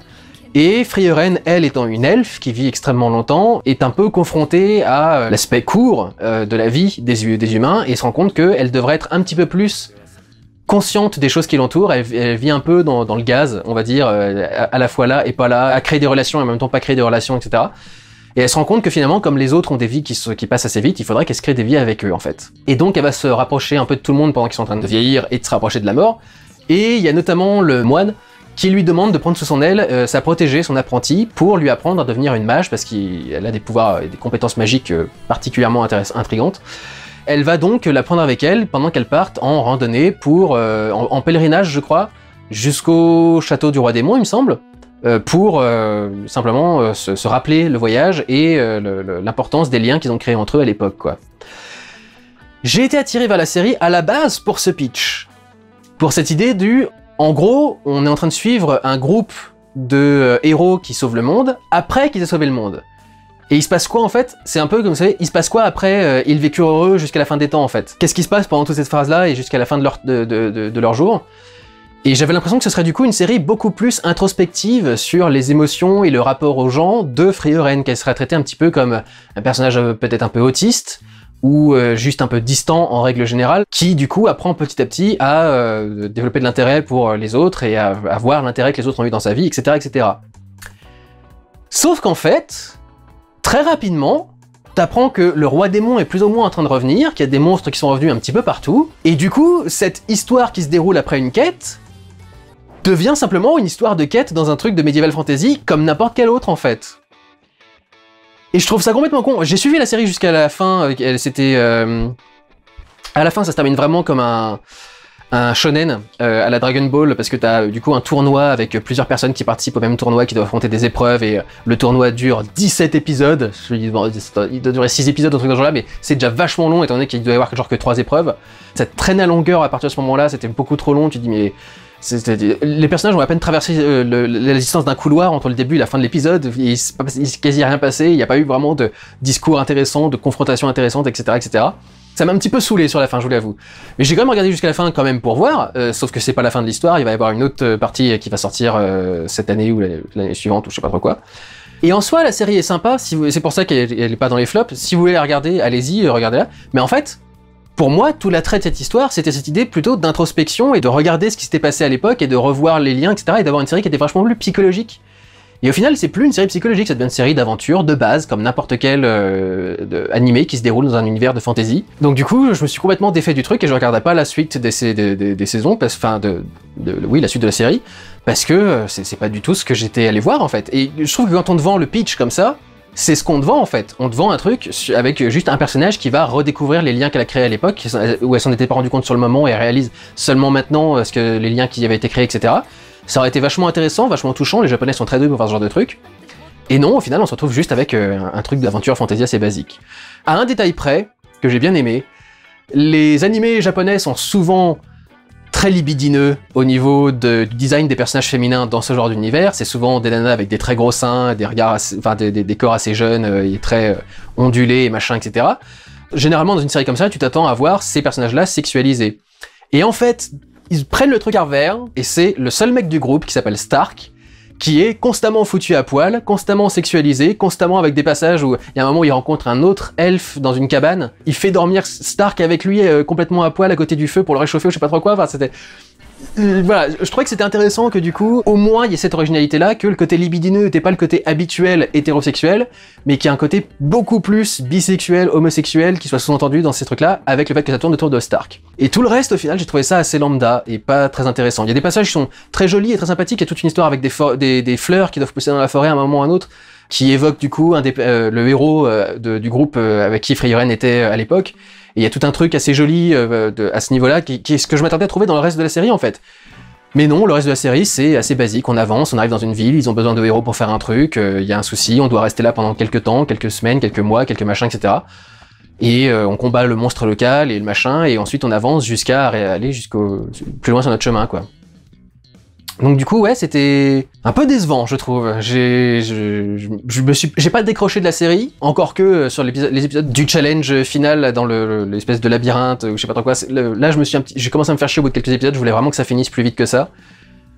Mais le reste est passé quoi. Donc voilà, si ça vous dérange pas de suivre l'animé fantasy traditionnel du groupe de héros qui va affronter le roi des démons et machin etc. dans un coin, tant mieux, regardez-le. Moi, personnellement, je trouve que c'est publicité mensongère sur le concept de la série, et ça m'a un petit peu dégoûté, je regarderai pas la suite à cause de ça. Mais c'est pas une mauvaise série du tout. Voilà.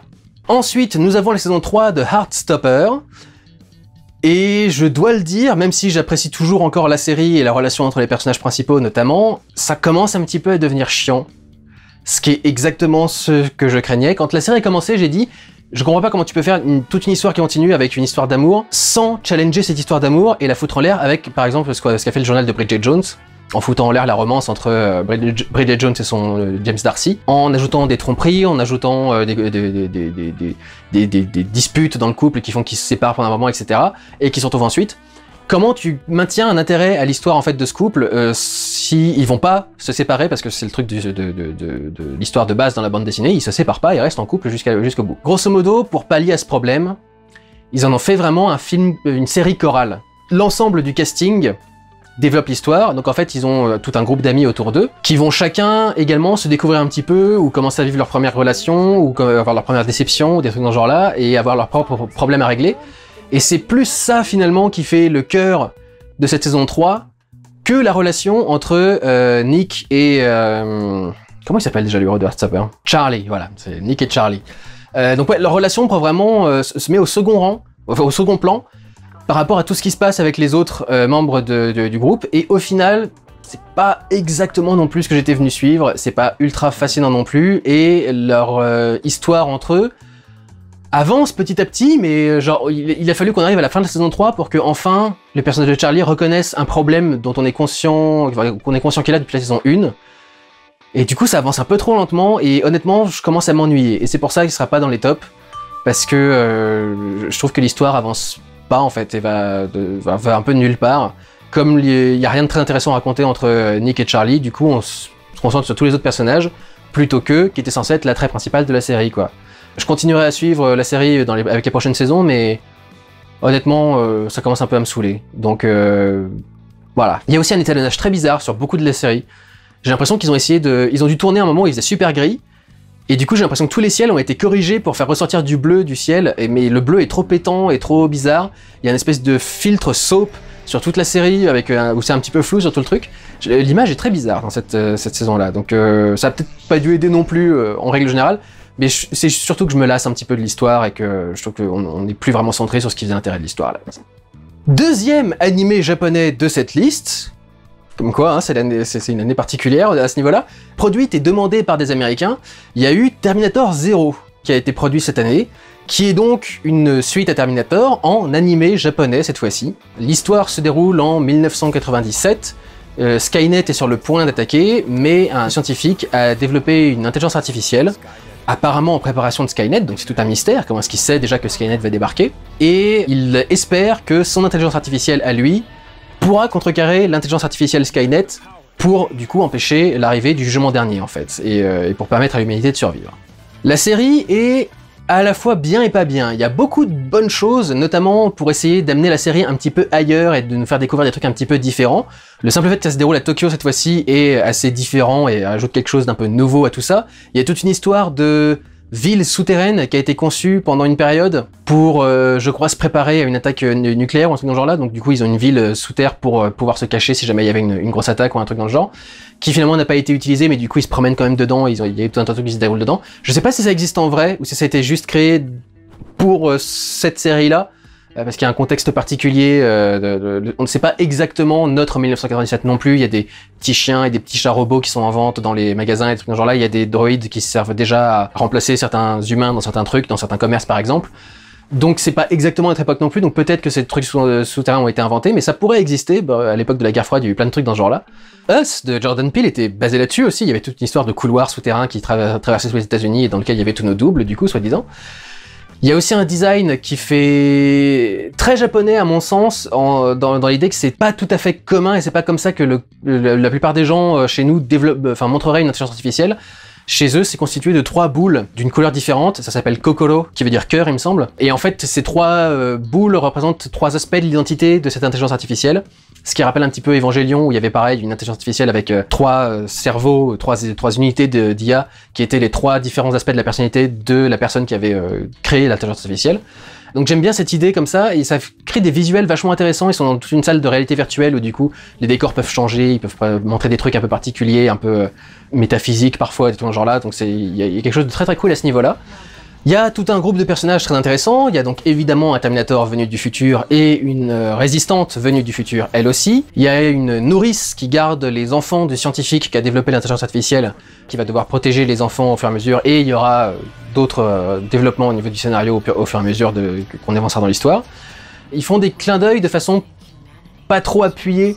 Bon, il y a un moment où la nounou est dans un magasin et il y a 2 gamins qui se courent après en se tirant dessus avec des pistolets. C'est exactement la scène de Terminator 2 où ils sont dans la station essence et ils voient des gamins jouer avec les pistolets. Et, il y a John qui fait « on s'en sortira pas, l'humanité, on est pourri jusqu'à la moelle, on est violent au fond de nous, etc. » Mais il y a aussi d'autres trucs, genre la porte qui mène à l'intelligence artificielle est retenue par 2 clés qui doivent être activées en même temps, ce qui était le système dans Terminator 2 pour libérer les morceaux du Terminator qu'ils avaient récupérés dans l'entrepôt du premier film, et qui leur servait à développer du coup la nouvelle intelligence artificielle dans Terminator 2. Donc ils prennent pas trop le devant de l'histoire et de l'écran, et donc du coup ça passe quand même mieux, c'est plus sobre et discret comme truc. Il y a aussi plusieurs scènes qui te rappellent bien à quel point le Terminator est une machine inarrêtable et extrêmement dangereuse. Il massacre des groupes entiers d'êtres humains en très peu de temps, etc. Et il y a des idées intéressantes dans la confrontation entre les 2 intelligences artificielles. Il y a aussi des trucs qui marchent un peu moins bien, et notamment le truc principal que je dirais, c'est que je trouvais la série un petit peu molle.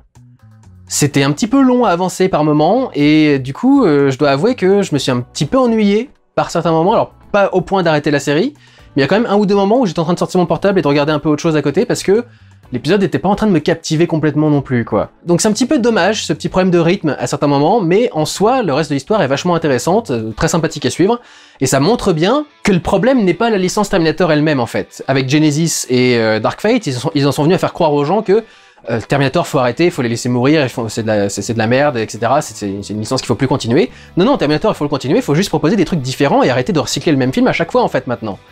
Moi, je suis désolé, Terminator 3 et 4, Renaissance, c'était des bons films, qui faisaient des choses intéressantes, nouvelles, qui amenaient la saga ailleurs, qui la renouvelaient, qui essaient de créer de nouveaux trucs, en même temps faisaient des allusions à ce truc, etc. C'était vachement plus intéressant que tout ce qu'ils ont fait après, qui est juste repomper tout ce qui a été fait dans d'autres films. Et c'est ça qui fait que ces films sont chiants à voir. C'est pas la licence Terminator, elle est pas morte, la licence Terminator. Et si vous voulez en avoir une preuve, regardez Terminator 0, parce que c'est une bonne histoire de Terminator, qui fait des trucs un petit peu neufs, qui renouvelle un peu l'histoire, qui est un petit peu moderne, qui en même temps fait quelques allusions au passé, etc. C'est ce que devrait faire Terminator, en fait. Et je trouve ça intéressant qu'il faille le confier à des réalisateurs étrangers, à des groupes étrangers, pour qu'ils se rendent compte qu'effectivement, il y a moyen de faire autre chose de différent, en fait, avec cette saga, où il y a moyen de répéter sans que ce soit de la pure répétition, en renouvelant le truc et en l'amenant un petit peu ailleurs, etc. Donc grosso modo, je vous conseille plutôt de regarder Terminator 0, c'était un bon moment à passer. Et enfin, la dernière série que j'évoquerai avant de passer au top, c'est Those About to Die, une coproduction internationale, notamment de l'Allemagne, de l'Italie et des États-Unis, et notamment de l'Allemagne, puisque c'est une série qui est en partie réalisée par Roland Emmerich. La série est réalisée par deux réalisateurs qui alternent à chaque épisode, et l'un des deux est Roland Emmerich. Et c'est un péplum basé sur le bouquin qui apparemment serait à la base de l'inspiration pour Gladiator de Ridley Scott, qui suit donc Rome en l'an 79, alors que l'empereur Vespasien, joué par Anthony Hopkins, est sur le déclin et va devoir choisir son successeur entre ses deux fils Titus et Domitien. Titus qui est plus le soldat et Domitien qui est plus le politique un petit peu manipulateur, qui est également homosexuel. Et c'est un truc que je trouve intéressant dans cette série, c'est que c'est une série qui est en partie réalisée par un homosexuel, Roland Emmerich, qui devient un petit peu fripon maintenant, il filme des gens à moitié à poil, il filme des nanas à poil avec les seins à l'air, il filme des sonnettes en forme de bite et des trucs dans ce genre-là, c'est oulala, il avait jamais été à ce point-là dans le sexe, Roland Emmerich, il se dévergonde. Et mais malgré tout, il fait pas partie de ces personnes qui pensent que les homosexuels ne devraient être représentés que tel que la communauté le veut, que tel que ça permet de faire passer une bonne image à sa communauté. Faut pas non plus enfermer les homosexuels que dans des rôles de gentils et des rôles positifs et des trucs dans ce genre-là. Et donc là, notamment, il y a effectivement un mec qui est très manipulateur, qui est homosexuel, dans une série réalisée par un homosexuel, qui pourrait à la base vouloir que tous les personnages homosexuels soient bien lisses et bien respectables et bien machin, etc. et des bons exemples. Et là non, au final. Donc, pour reprendre l'histoire, après cet aparté, il doit donc choisir entre ses deux fils, et doit gérer la population qui devient un petit peu irritable, parce que le grain n'arrive pas assez vite d'Égypte, et ce qui est la responsabilité de Titus. Et pour détourner leur attention, il utilise donc évidemment les jeux du cirque, notamment les courses de chars et les combats de gladiateurs.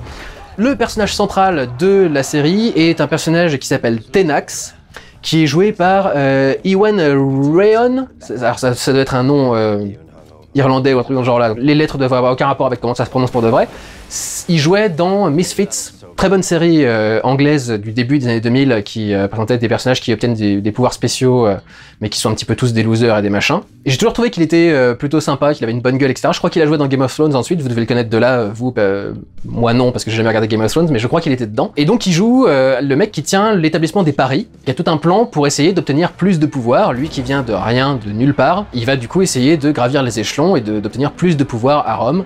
Ce qui, évidemment, ne sera pas bien vu par tous les riches qui possèdent les différentes écuries, qui possèdent les parts des différents amphithéâtres et des trucs dans ce genre-là. On va suivre également Scorpius, qui est un des plus grands conducteurs de chars de Rome et un des plus renommés, partagé entre son employeur, qui est un des grands puissants, riches, et qui gère tous les trucs, et son pote Tenax du coup. On va également suivre une mère qui vient de Numidie, un pays d'Afrique, dans lequel ses 2 filles ont été arrêtées et vendues en tant qu'esclaves, et dont le fils a été enlevé également pour lui finir dans les arènes en tant que gladiateur. C'est un petit peu la partie 10,000 BC de la série. C'est un mec en fait qui chasse des animaux en images de synthèse, une espèce très répandue manifestement à l'époque, qui vont ensuite servir ces animaux au jeu du cirque, donc voilà, il y a quand même des liens entre tout ça. Et puis enfin, on a 3 frères espagnols qui viennent vendre leurs chevaux, et qui, à mon avis, sont là principalement pour que Roland Emmerich puisse baver dessus derrière son moniteur caméra. C'est très Roland Emmerich parce que t'as un casting de 4 ou 5 points de vue différents, le point de vue de la famille de Numidie, le point de vue de Tenax, le point de vue des coureurs de chevaux, le point de vue des riches, le point de vue des empereurs, enfin de la famille de l'empereur notamment. Et malgré tout, tout ça s'enchaîne de façon absolument parfaite. C'est extrêmement bien raconté, c'est très prenant, ça en met plein la gueule, malgré un budget de série télé à la base. Les images de Rome sont vachement impressionnantes, c'est très bien reproduit, très bien rendu ensuite en images de synthèse, et ça paraît tout à fait crédible et réaliste. Si vous aimez bien les péplums, si vous avez aimé les séries Rome ou les trucs dans ce genre-là, si vous aimez bien Gladiator, moi je déteste Gladiator de Ridley Scott, mais si vous aimez bien ça, il y a moyen que vous passez un très bon moment devant Those About to Die, et du coup je vous conseillerais plutôt de la regarder. S'il y a des gens qui ont peur du coup, parce que j'ai dit qu'il y avait des homosexuels et des trucs dans ce genre-là, principalement les scènes de cul que tu vois et les personnages à poil, etc., c'est surtout des couples hétérosexuels. Mais il y a quand même des personnages importants homosexuels dans l'histoire qui vont rarement être montrés en train de faire des trucs trop audacieux sexuellement en tout cas. Come on. He isn't going to break. Give it to him harder. Donc voilà, ne pensez pas que vous allez juste voir des mecs à poil et coucher les uns avec les autres, mais je dois l'admettre, à chaque fois qu'on est dans les vestiaires, etc., avec les mecs qui se préparent à monter sur leurs chevaux ensuite et qui sont tous à poil, c'est pas désagréable à regarder. Je pense qu'il y a des scènes où Roland Emmerich s'est vraiment bien amusé à tourner dans des bains ou dans des saunas, des trucs dans ce genre-là, avec tous les mecs complètement à poil partout. Je pense que ça a dû être un peu libérateur pour lui, qui pour la première fois depuis 40-50 ans fait enfin des trucs un peu sexualisés. Donc voilà, c'est vraiment très intéressant comme série, j'ai passé un bon moment devant, et si vous aimez bien les péplums et tout ce qui se passe dans cette époque-là, vous allez probablement passer un très bon moment. Donc je vous encourage à regarder Those About to Die. Voilà, c'était donc pour les séries moyennes en règle générale, et maintenant passons au top de mes séries préférées de l'année. Numéro 5.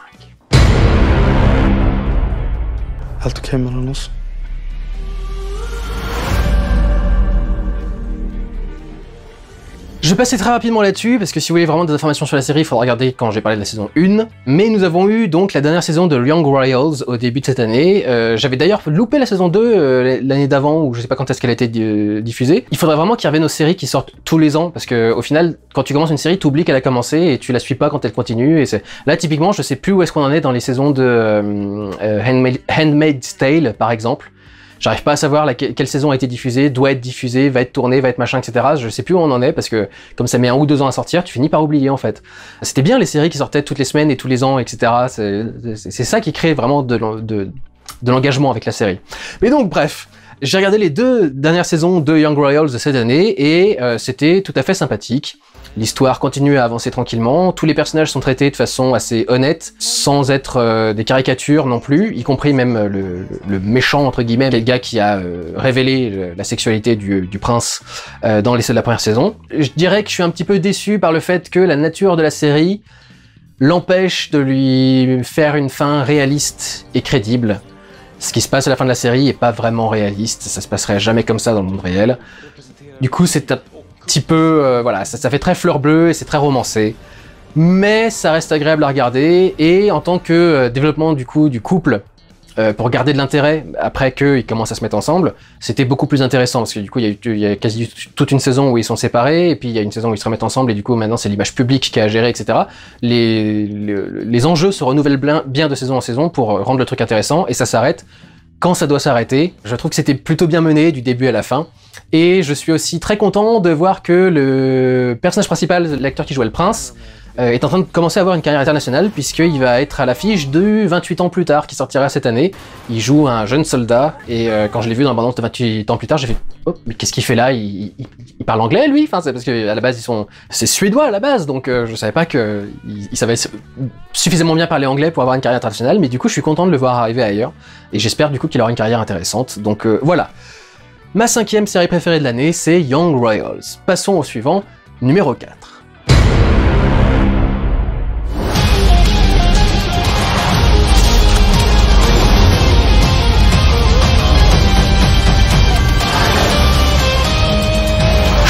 que je savais pas trop à quoi m'attendre, parce que la série X-Men d'origine, je connaissais bien entendu le générique de début, qui est juste un des génériques les plus cool jamais créés pour une série au monde. J'avais vu quelques épisodes par-ci par-là, mais c'était pas vraiment un truc que je suivais régulièrement quand j'étais jeune. Du coup, je savais pas trop comment est-ce que j'allais accrocher à ce redémarrage. C'est plus une legacy sequel finalement, c'est une nouvelle saison qui sort des années plus tard, et au final, j'ai vraiment adoré, c'était vraiment super cool. Déjà, on va noter qu'il y a quelques petits trucs autour de la série. À la fois, il lui donne un côté moderne, et en même temps, il essaye de rester proche de ce que c'était à l'époque. Il y a quasi pas de 3D qui se fait passer pour de la 2D, quelque part dans le truc. Donc c'est principalement du vrai dessin à la main, comme ça doit être fait. C'est pour ça que la série a mis très longtemps à sortir d'ailleurs, alors qu'il y a peu d'épisodes pourtant. Quand tu penses qu'à l'époque, il devait sortir 30 épisodes par an ou un truc dans ce genre-là, tu te dis putain, ça a quand même vachement changé les rythmes de production de séries et d'animation. Mais au moins, du coup, ils ont pu bien la faire. Il y a un côté moderne avec le fait que ce soit en cinémascope cette fois-ci. Je sais pas s'ils ont redessiné tout le générique d'intro, mais le générique d'intro, passer du 1.33 au cinémascope, d'un seul coup, ça devient ultra impressionnant, encore plus qu'à l'époque. En revanche, il y a un filtre bizarre sur toute la série qui fait que ça a l'air très légèrement flou. Je pense que le filtre, c'est juste un flou de 1 ou 2 pixels, ou un truc genre là, vraiment un flou très léger, mais qui fait que c'est à mi-chemin entre une série bien HD, moderne, très bonne résolution et très nette et très précise, et en même temps le feeling des années 90 à l'époque où la série était diffusée, où même si t'avais une bonne qualité de diffusion à la télévision, c'était un petit peu plus flou que ça ne devrait l'être quand même, quoi. C'est assez proche de ce qu'ils font dans Star Wars épisode 7, en faisant trembler le générique du début, comme si l'effet spécial avait été fait comme à l'époque, avec plusieurs couches de négatifs empilées les unes sur les autres. Du coup, ça crée des petits décalages et des petits trucs un peu particuliers entre les différentes couches de l'effet spécial. Mais ça va pas jusque là non plus, parce qu'ils essayent pas de reproduire un défaut, c'est juste il y a un filtre légèrement flou sur tout le truc, ça donne un look particulier au dessin qui, effectivement, du coup, rappelle que ça vient des années 90, et donne pas à cette série un côté trop moderne, qui serait un peu plus proche de ce qu'on a fait dans Invincible, par exemple, il y a peu de temps, avec les lignes vraiment extrêmement fines et extrêmement lisses, etc. Ils essayent de rester avec la même animation qu'à l'époque, avec un peu le même rythme qu'à l'époque, les mêmes styles, les mêmes choix, etc. Et en même temps donner un côté plus moderne avec ce ratio de 35, et ils autorisent à aller plus loin, je pense, qu'il ne l'aurait été la série d'origine. Alors du coup, je connais pas bien la série d'origine, mais il y a des visions un peu cauchemardesques et un peu angoissantes, il y a un petit peu de sang et dans ce genre-là, des trucs qu'on n'aurait pas trop abordé, je pense, dans les saisons d'avant. Mais après, j'ai pas vu ces saisons à l'époque où elles étaient diffusées, donc dites-moi dans les commentaires, est-ce que c'était effectivement la même chose? Et je me demandais aussi, est-ce que je pourrais prendre la série en cours de route, parce que comme je sais pas où est-ce qu'elle s'arrêtait à l'époque, je savais pas si j'allais pouvoir rentrer dedans, quoi. Et il se trouve que dans la série elle-même, il y a eu une pause assez longue. Quand tu démarres la série, Charles Xavier a disparu. Je sais pas si ça se raccorde avec la fin de la série animée de l'époque, mais en tout cas, quand tu débarques, du coup, ça fait une bonne raison de pas trop savoir comment est le monde et d'avoir des personnages qui doivent t'expliquer quel est le monde, etc. pour te réintégrer à l'histoire, t'intégrer à l'histoire, du coup, si tu ne connaissais pas la série avant. Et du coup, en tant que newbie dans la série animée X-Men, j'ai eu absolument aucun problème pour rentrer dedans, sachant qu'en plus, t'as quand même quelques connaissances sur les X-Men avec les autres films qui ont été faits de la Fox. Donc voilà. L'histoire de cette nouvelle saison, c'est principalement qu'il y a une nouvelle force qui menace l'humanité. Pour la combattre, il y a bien sûr les X-Men qui sont présents, et en l'absence de Charles Xavier, Charles a décidé dans son testament de léguer l'école à Magneto, l'ennemi juré des X-Men et de Charles Xavier, mais qui était quand même beaucoup plus sur la longueur d'onde de Charles pendant très longtemps, et à qui il dit je te confie la mission de poursuivre mon rêve, et de poursuivre mon école, et de poursuivre mon machin, etc. Et en tant qu'ami, tu me dois au moins ça. Et c'est vachement intéressant du coup, d'intégrer le méchant principal de l'histoire, qui a longtemps été un des méchants principaux de l'histoire. Il y avait bien sûr toute l'histoire avec les sentinelles et tout le bordel, mais un des méchants principaux c'était Magneto, et c'est vachement intéressant de retourner le personnage et de l'intégrer du coup en tant que gentil cette fois-ci, quoi. Donc ça c'est l'histoire de base, et bien sûr au fur et à mesure que les choses avancent, on va avoir divers événements qui vont donner à chaque personnage des histoires particulières. Il y a un moment où Storm va perdre ses pouvoirs par exemple, et va partir dans une quête pour essayer de les retrouver. Une quête qui d'ailleurs intègre, il me semble, tout l'univers du Doctor Strange avec les grimoires et les démons et les machins, etc. Et en fait, toute la série en général est beaucoup plus ancrée dans le Marvel Universe. Je sais pas si dans la série X-Men de l'époque, on voyait par exemple Daredevil ou Captain America ou Iron Man. Là, pour le coup, ils font des caméos réguliers, y compris dans le dernier épisode. Dans le dernier épisode, il y a quasiment tous les personnages qu'on connaît dans le MCU live action qu'on a eu pendant ces 10 ou 15 dernières années. Ce qui nous donne du coup un premier aperçu de ce que pourraient donner les X-Men dans l'univers du MCU, ce qui est assez intéressant aussi. Tous les personnages étaient vachement intéressants, vachement attachants, vachement bien développés. Tu sens qu'il y en a certains qui n'ont plus l'âge de leur personnage. Les doubleuses de Storm et de Rogue, Tu sens qu'elles ont enchaîné un sacré nombre de paquets de clopes pendant les 10 dernières années ou les 20 dernières années, et que leur voix, c'est plus exactement ça. Quand Rogue elle parle, c'est cette espèce de voix de vélociraptor très avec des gorges très sèches. We've rodeoed more sentinels than I care to count. And Storm and Bishop are made of sterner stuff than you think. Mais leurs personnages sont toujours intéressants, ils sont toujours bien développés. Il y a une histoire entre Rogue et Magneto, par exemple. Je sais pas, elle a sans doute été évoquée vite fait dans d'autres épisodes des autres saisons. Il y a toute une histoire autour du couple de Jean et Cyclope, notamment, qui je pense doit être très comics accurate, parce que je vois pas de raison de faire sortir les personnages qui sortent ensuite, si c'est pas lié vraiment à l'histoire. J'ai eu du mal à comprendre cette histoire. Il y a quelqu'un qui est lié à eux, qui a un problème, et ils décident de l'envoyer dans le futur avec... je sais plus comment s'appelait ce personnage, il a été joué par Omar Sy dans Days of Future Past. Le personnage revient à leur époque plus tard, et ils ont l'air déçus et en mode oh, on s'attendait à ce que tu aies un autre avenir, etc.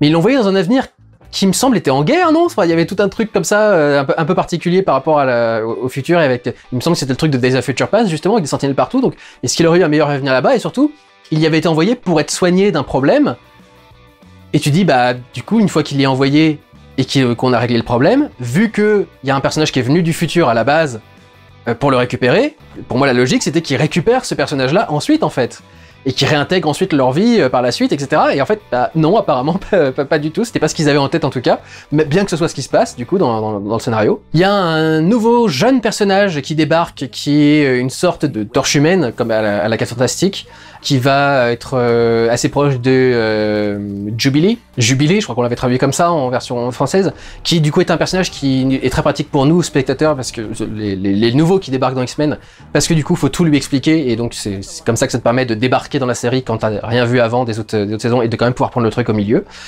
La série est bourrée d'événements extrêmement marquants, de rebondissements assez incroyables et très forts et percutants.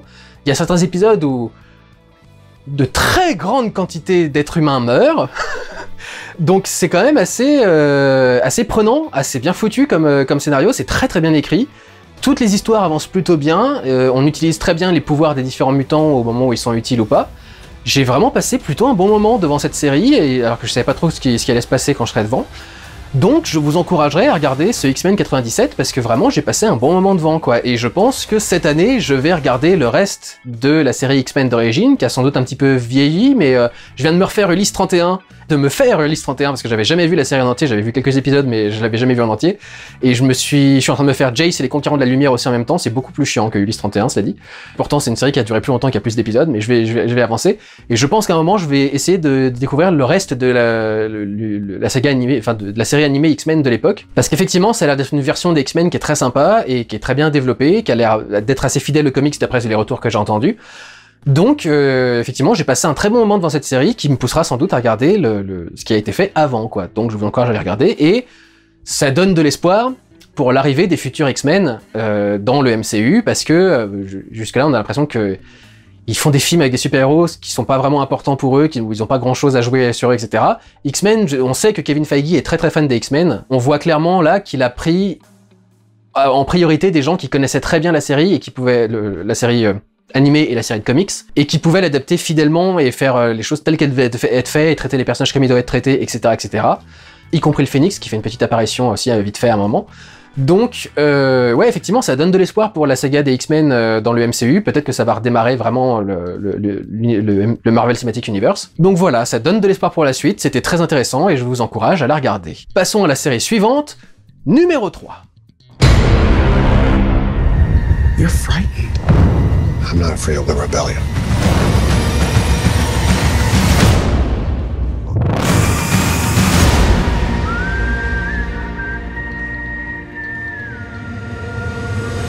Alors au moment où je tourne ces images, la série n'est pas encore tout à fait terminée, il reste un épisode qui doit sortir, et il m'en reste 2 à regarder, pour être tout à fait honnête, mais la série est toujours aussi bonne que la première saison. Je m'attends pas à ce qu'il y ait une trahison absolue à la fin de la saison 2, parce qu'apparemment ça adapte vraiment les bouquins de base qui sont à l'origine de cette série.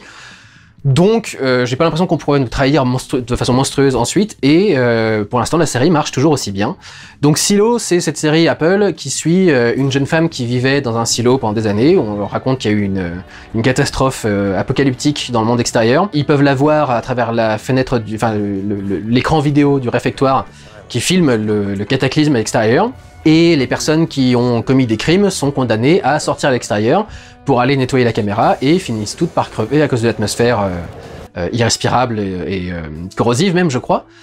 Et à la fin de notre première saison, notre héroïne Juliette, jouée par Rebecca Ferguson, était condamnée et était sortie à l'extérieur et pour la première fois depuis des années n'avait pas nettoyé la caméra avant d'avancer et avait réussi à avancer au-delà de l'horizon. Donc, d'un seul coup, ça chamboulait un petit peu toutes les croyances de tout le monde. Et dans cette saison 2, on découvre ce qu'il en est réellement. Je vous avoue que je suis un tout petit peu déçu par un aspect, c'est que je m'attendais du coup à ce qu'on découvre le monde extérieur dans cette nouvelle saison. Et en fait non. Le truc c'est que quand elle sort du silo dans la première saison, elle découvre qu'il y a tout un champ de silos autour, il y en a une cinquantaine à vrai dire. Et du coup, elle rentre dans le premier qu'elle trouve, et en fait, dans cette saison 2, on suit à la fois le mystère de ce second silo, elle va découvrir les secrets qu'il a cachés à l'intérieur, qu'est-ce qui s'est passé à l'époque, etc., etc. Et en même temps, on suit ce qui se passe dans le premier silo, où du coup, toute la population est extrêmement chamboulée par ce qui vient de se passer, parce que d'habitude, les gens nettoient et ne dépassent pas l'horizon, et Juliette l'a fait, donc ils commencent tous à se demander s'ils devraient sortir ou pas, s'il y a une raison de sortir, si le personnage de Juliette est encore vivante. Et donc, il y a toute une révolte qui fomente petit à petit dans le silo. Donc voilà, cette saison 2, c'est vraiment une saison conséquence. Qu'est-ce qui se passe quand les gens ne croient plus à ce que le silo essaye de faire pour eux, quoi. Vraiment, cette saison 2 est dans la lignée de ce qui a été fait avant. C'est toujours aussi impressionnant au niveau rendu. J'arrive toujours pas à comprendre comment ils arrivent à produire des trucs avec des décors aussi vastes et des trucs aussi intéressants avec un petit budget de série. Que ce soit en décor ou en effets spéciaux, ça coûte cher de faire ce qu'ils font. Moins cher en effets spéciaux qu'en décor réel. Donc je suppose que c'est beaucoup de fonds verts tout dans ce genre-là, mais putain, ça a vraiment une sacrée gueule. Et c'est toujours aussi bon, et c'est toujours aussi bien fait, et c'est toujours aussi bien traité, donc voilà, si je vous encourage à regarder la saison 2 de Silo, et à regarder la première également. C'est extrêmement bien écrit, c'est vraiment intéressant et fascinant, et j'ai très hâte de voir la troisième et dernière saison, je crois, qui sortira l'année prochaine, je pense, ou dans 2 ans, parce que c'est encore le problème des séries qui mettent beaucoup de temps à sortir. Donc voilà, j'ai passé à nouveau un très bon moment devant Silo, je vous encourage à le regarder, et passons à la série suivante, numéro 2.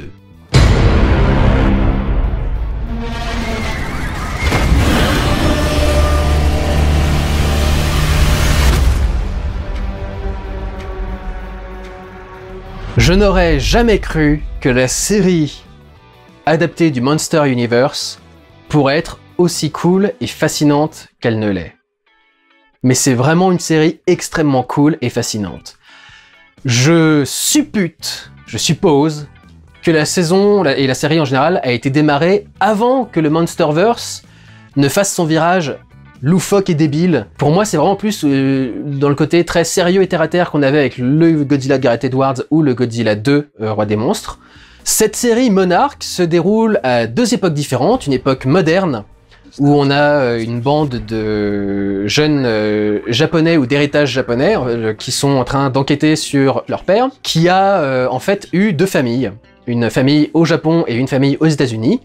Et quand il meurt, sa fille des États-Unis va au Japon pour régler ses affaires, et elle va faire la rencontre de son demi-frère et de sa belle-mère, et essayer de remonter du coup le passé de leur famille, et le passé de leur famille est intimement lié à Monarch, puisque le père, je crois que c'est le fils d'une nana japonaise, qui est au centre de l'histoire qui se déroulait dans les années 60, où on suit un militaire américain et un scientifique américain, qui doivent travailler avec une scientifique japonaise qui étudie l'effet des radiations notamment, et tout ce qui tourne autour de Godzilla quand ils vont finir par voir que Godzilla existe, et qui ont eu également toute leur histoire, et en fait l'histoire de ce qui s'est passé dans les années 60 évidemment impacte ce qui se passe dans l'époque moderne, sachant que du coup les groupes de personnages sont liés. On retrouve un des personnages des années 50-60 dans le futur joué par Kurt Russell.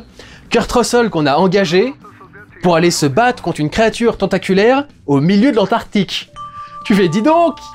On voit un peu le clin d'œil quand même dans le truc, vous voulez faire The Thing en fait. Ça passe très vite cela dit, hein. C'est pas le centre du truc, mais il y a quand même toute une séquence dans laquelle Kurt Russell est dans l'Antarctique et se bat contre une créature avec des tentacules et des machins, un kaiju. Tu vois pourquoi le casting a été fait, etc. Et la série, en règle générale, est vachement fascinante. Déjà, pour ce qui est des années 60, et même de l'époque moderne qui se déroule à Tokyo, Comme on est dans un univers extrêmement japonais, le seul peuple du monde à s'être pris 2 bombes nucléaires dans la gueule, et des bombes nucléaires sur la gueule en général, tu sens qu'il y a quand même du coup toute cette mystique autour du nucléaire, des radiations, qui est censé en principe entourer Godzilla. Tu vois toujours le traumatisme qui est présent chez eux autour de la bombe. Et t'as une scène qui est assez incroyable, assez marquante, parce que du coup, t'as un personnage japonais qui est en train de supplier et de hurler pour éviter qu'on fasse exploser une bombe nucléaire, justement, il me croit, sur Godzilla, qui est le symbole de la bombe nucléaire qui a explosé sur Hiroshima et Nagasaki, transcrit en monstre de kaiju dans un film, etc. Il y a un truc qui est vachement fort dans le jeu qu'il y a par rapport au rapport du Japon avec l'explosion nucléaire en règle générale. Et elle réagit comme ça parce qu'il y a tout un symbole autour de l'escalade possible du nucléaire, en fait. L'arrivée de Godzilla dans le monde du Monsterverse est l'équivalent de la création de la bombe atomique par les Américains dans le monde réel, qui a lancé une course à l'armement nucléaire partout parce qu'il fallait que tout le monde puisse avoir cette bombe pour ne pas être constamment sous la menace d'un autre ennemi et savoir que n'importe qui pouvait être attaqué ensuite. Ce qui nous amène à la situation où on doit tous rester à pas bouger et personne ne doit rien envoyer parce que s'il y en a un qui envoie une ogive, ça fait péter tout le reste du monde. Là, c'est transcrit par Godzilla qui, en arrivant, pourrait précipiter une course à l'armement nucléaire dans le monde que du coup les personnages japonais préféreraient éviter. Enfin, c'est incroyable comme métaphore et comme subtilité dans le message quand même. Il y a beaucoup de scènes extrêmement impressionnantes, la production value est vraiment à l'écran, il y a certains passages où on a Godzilla qui débarque également, il y a des plans extrêmement larges dans des décors extrêmement vastes, notamment des déserts parce que ça coûte moins cher que faire des villes, mais il y a des décors comme ça vachement intéressants. On reprend aussi certains décors de l'île de Skull Island. On évoque aussi une autre partie, donc vous savez il y a la Terre et il y a le monde en dessous de la Terre sous la croûte terrestre. Et en fait, il y a un entre-deux qui existe aussi également, et dans cet entre-deux, il y a aussi des trucs en plus qui vont permettre de rejoindre des histoires. Ce qui est vachement intéressant en termes d'écriture en règle générale, je trouvais que les personnages étaient tous ultra attachants, ultra bien foutus, ultra présents, enfin très bien développés au niveau des personnalités, et avec des réactions très intéressantes et tout, enfin vraiment en toutes circonstances. Le simple fait d'être un gamin qui est confronté à ta demi-sœur illégitime, faite par ton père que t'as pas eu depuis des années, etc. Enfin, il y a des trucs qui sont très profonds et très humains. Mais ce que j'ai trouvé absolument dingue, c'est que dans cette série Monarch sur Godzilla produit pour faire du temps de visionnage sur HBO Max, peut-être même pas, je suis pas sûr, c'est Warner qui l'a fait, mais je crois que c'est même pas HBO qui l'a diffusé, enfin bon bref. Dans une série comme ça, faite pour remplir du temps sur un service de streaming, ils ont mis en application le système formel de Hitchcock. Hitchcock, il faisait des films entiers basés sur une figure géométrique ou sur une image particulière, donc la ligne, l'intersection de lignes pour faire des angles droits et des trucs dans ce genre-là, le cercle, la spirale avec vertigo, etc., etc. Et là, en fait, ils ont fait tout un truc autour du logo de Monarch, qui est une sorte de sablier, ce qui est donc 2 triangles collés les uns aux autres. Et en fait, chaque triangle représente une des époques, dans laquelle il y a à chaque fois un triangle amoureux. Dans l'ancienne époque, c'est du coup entre le scientifique et le militaire avec la japonaise. Dans l'époque moderne, c'est entre le frère et la demi-sœur, et une copine du frère qui, je crois, est bi. Alors, je vous avoue, j'ai vu la série en tout début d'année, donc je suis pas tout à fait sûr, mais il me semble que c'est ça. Et le japonais, qui découvre un secret sur sa famille, qui remet en cause son identité, et qui est lié à Monarch, est un artiste dont l'œuvre traite de l'identité, où des visages sont surimposés sur des masques composés de triangles, soit ce qui compose le logo de Monarch. Donc en fait, on a des histoires qui sont vraiment en parallèle l'une à l'autre, qui sont reliées par le temps avec le sablier, le symbole du sablier, etc. Enfin, quand tu vois que c'est ces efforts de mise en scène, tu fais « mais c'est dingue, c'est quand même pas juste une putain de série Netflix ou un truc à la con, faite pour gagner du temps de streaming, il y a vraiment du travail en fait là-dedans. » C'est assez artistique, pour qu'il y ait une réplique à un moment entre certains personnages. Il y a 2 personnages qui parlent d'art et qui confrontent l'art provocateur ou l'art prétentieux. Et j'ai d'avoir un débat comme ça sur l'art dans la série Monarch. Mais what? C'est artistique, il y a une vraie vision, il y a une vraie histoire qui est racontée, ça t'en met plein la gueule au niveau des effets spéciaux, il y a des scènes qui sont super fortes émotionnellement. Honnêtement, j'ai passé un excellent moment devant Monarch. Et je m'y attendais pas du tout, quoi. Alors je serais peut-être le seul à nouveau parce que je suis le seul apparemment à avoir aimé Godzilla 2, ce que j'arriverai jamais à comprendre de ma vie, parce que Godzilla 2 il fait vraiment tout ce qu'il fallait pour que ce soit cool et que ce soit le film le plus monstrueux et monumental que t'aies jamais vu de ta vie, et les gens l'ont rejeté comme une grosse merde. Par contre ils sont super contents d'avoir toutes les daubes infâmes comme les Godzilla V-Kong et X-Kong qui sont sortis ensuite. Donc peut-être que je serais le seul, hein, mais honnêtement, j'ai entendu beaucoup de gens dire qu'ils détestaient les personnages, notamment les personnages des jeunes japonais dans la période moderne. J'ai vraiment pas compris pourquoi. En ce qui me concerne, j'ai apprécié chaque seconde de cette série. À l'exception d'un épisode qui doit être écrit par quelqu'un d'autre. J'arrive pas à croire que ce soit la même personne qui écrirait. Il doit y avoir le mauvais scénariste du groupe qui était sur cet épisode-là, l'auteur central. Et il a fait que de la merde, parce que d'un seul coup, les personnages se mettent à avoir des comportements complètement absurdes. Ils doivent aller dans une ville dont l'accès est restreint, un petit peu comme au début de Godzilla, quand il y a Aaron Taylor Johnson qui va chercher Bryan Cranston. Ils doivent du coup être discrets quand ils font ce truc-là. Ils sont en train de se déplacer en chantant dans la rue. Mais vous êtes devenus d'un seul complètement con. Ils essayent de passer discrètement et de pas être suivis. Mais ils éclairent leur chemin à la torche pendant tout le truc, donc forcément les mecs ils ont juste à regarder où va la lumière de la torche et ils les suivent là où il y a la lumière de la torche. C'est vraiment le b.a.-ba de la course-poursuite. Et plus tard, t'as un moment absurde, un moment Rise of Skywalker. Il y a une carte, une map monde qui est sur le mur, et il y a un personnage qui trouve des points dans une autre feuille, qui la fout sur la fenêtre de la pièce, et la lumière du soleil en passant à travers les petits trous qui sont sur le truc, marque les points sur la map dans lesquels ils doivent aller chercher des trucs et des indices ou des je sais pas trop quoi ou peut-être les kaiju en général sur la carte du monde. Et tu fais, faut que la carte soit exactement la bonne taille, faut que le soleil soit exactement à la bonne place pour que les rayons amènent bien la lumière là où elle doit aller, etc. C'est un passage complètement absurde et tu fais, non, ça a été écrit par le branleur de l'équipe de scénaristes, le mec con, le mec qui sait pas écrire un scénario, quoi. J'arrive pas à croire que le reste, avec ces personnages si bien développés par rapport au reste du MCU où les personnages n'ont aucune personnalité. Pas le MCU, le Monsterverse, où les personnages n'ont aucune personnalité dans les autres films, ils sont juste des sketchs, des parodies de personnages, des clichés sur pattes, etc. Ils ont rien d'intéressant à proposer, le reste c'est ultra bien écrit, c'est bien développé, il y a des retournements super sympas, il y a des mystères bien travaillés, l'histoire avance bien, il y a des trucs émotionnels et des trucs impressionnants visuellement, etc. Et d'un seul coup, t'as le scénariste de merde qui a fait de la merde pendant tout le truc, quoi. Je peux pas croire que ça soit écrit par le même truc que les autres. J'ai terminé mes prises de notes en indiquant un petit peu long sur la fin, mais excellent. Ça m'arrive pas souvent de noter des notes comme ça quand je suis en train de regarder mes séries. Donc ouais, j'ai passé un super moment, la série est ultra impressionnante, a un côté international et plusieurs époques, donc la production value est quand même assez dingue pendant toute la série, enfin vraiment, j'ai pris mon pied sur cette série Monarch, je vous encourage absolument à la regarder. Tout autant que je vous encouragerais à regarder la série numéro 1 du top, je l'ai classée en catégorie géniale, vraiment en catégorie ultra bonne série, donc je vous encouragerais fortement à la regarder. Numéro 1...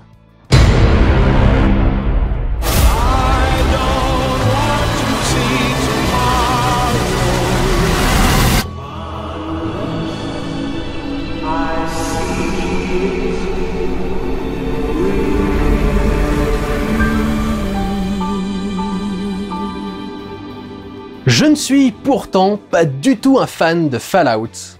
J'ai jamais joué une seule fois à un de ces jeux. Le style de gameplay, ce qu'on fait dans l'univers du jeu, m'attire pas du tout à la base. J'ai pas du tout envie d'explorer cet endroit, etc., etc.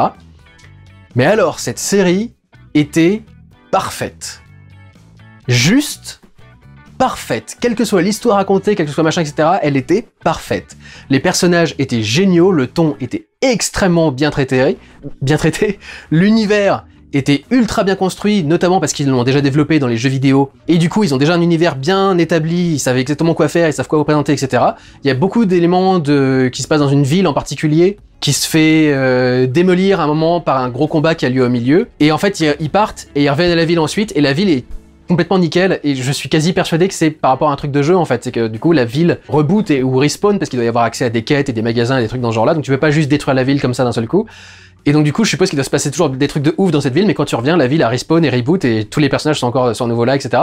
J'aimais bien du coup jouer avec ça aussi dans le truc, sauf que eux ils l'expliquent avec un côté plus les gens sont habitués au cataclysme et au machin, etc. donc ils reconstruisent vite et ils reprennent leur vie, etc. Mais c'est vachement bien traité comme truc. Pour ceux qui ne connaîtraient pas l'histoire de Fallout, assez liée à celle de Silo d'ailleurs, c'est intéressant que les deux se retrouvent dans le top. Les gens vivent dans des silos pour les protéger du monde extérieur où il y a eu plusieurs bombes atomiques qui ont explosé et du coup il y a plusieurs mutants, plusieurs dangers, plusieurs machins, etc. Donc ils doivent rester tranquilles et à chaque fois un de ces jeux débute quand un personnage est forcé ou envoyé ou décide d'aller à l'extérieur. Je connais pas les histoires précises de tous les jeux Fallout, mais je suppose que ça doit réunir une variante de ces trucs-là à chaque fois. C'est ce que va faire dans cette série-là Lucy, qui sort pour essayer de retrouver son père, qui serait sorti à l'extérieur et dont elle n'a évidemment plus aucune nouvelle. Et donc elle essaye de le retrouver. Il y a plusieurs histoires qui se gèrent en même temps. Il y a son histoire à elle, il y a l'histoire d'un mec qui fait partie de... comment ça s'appelle ?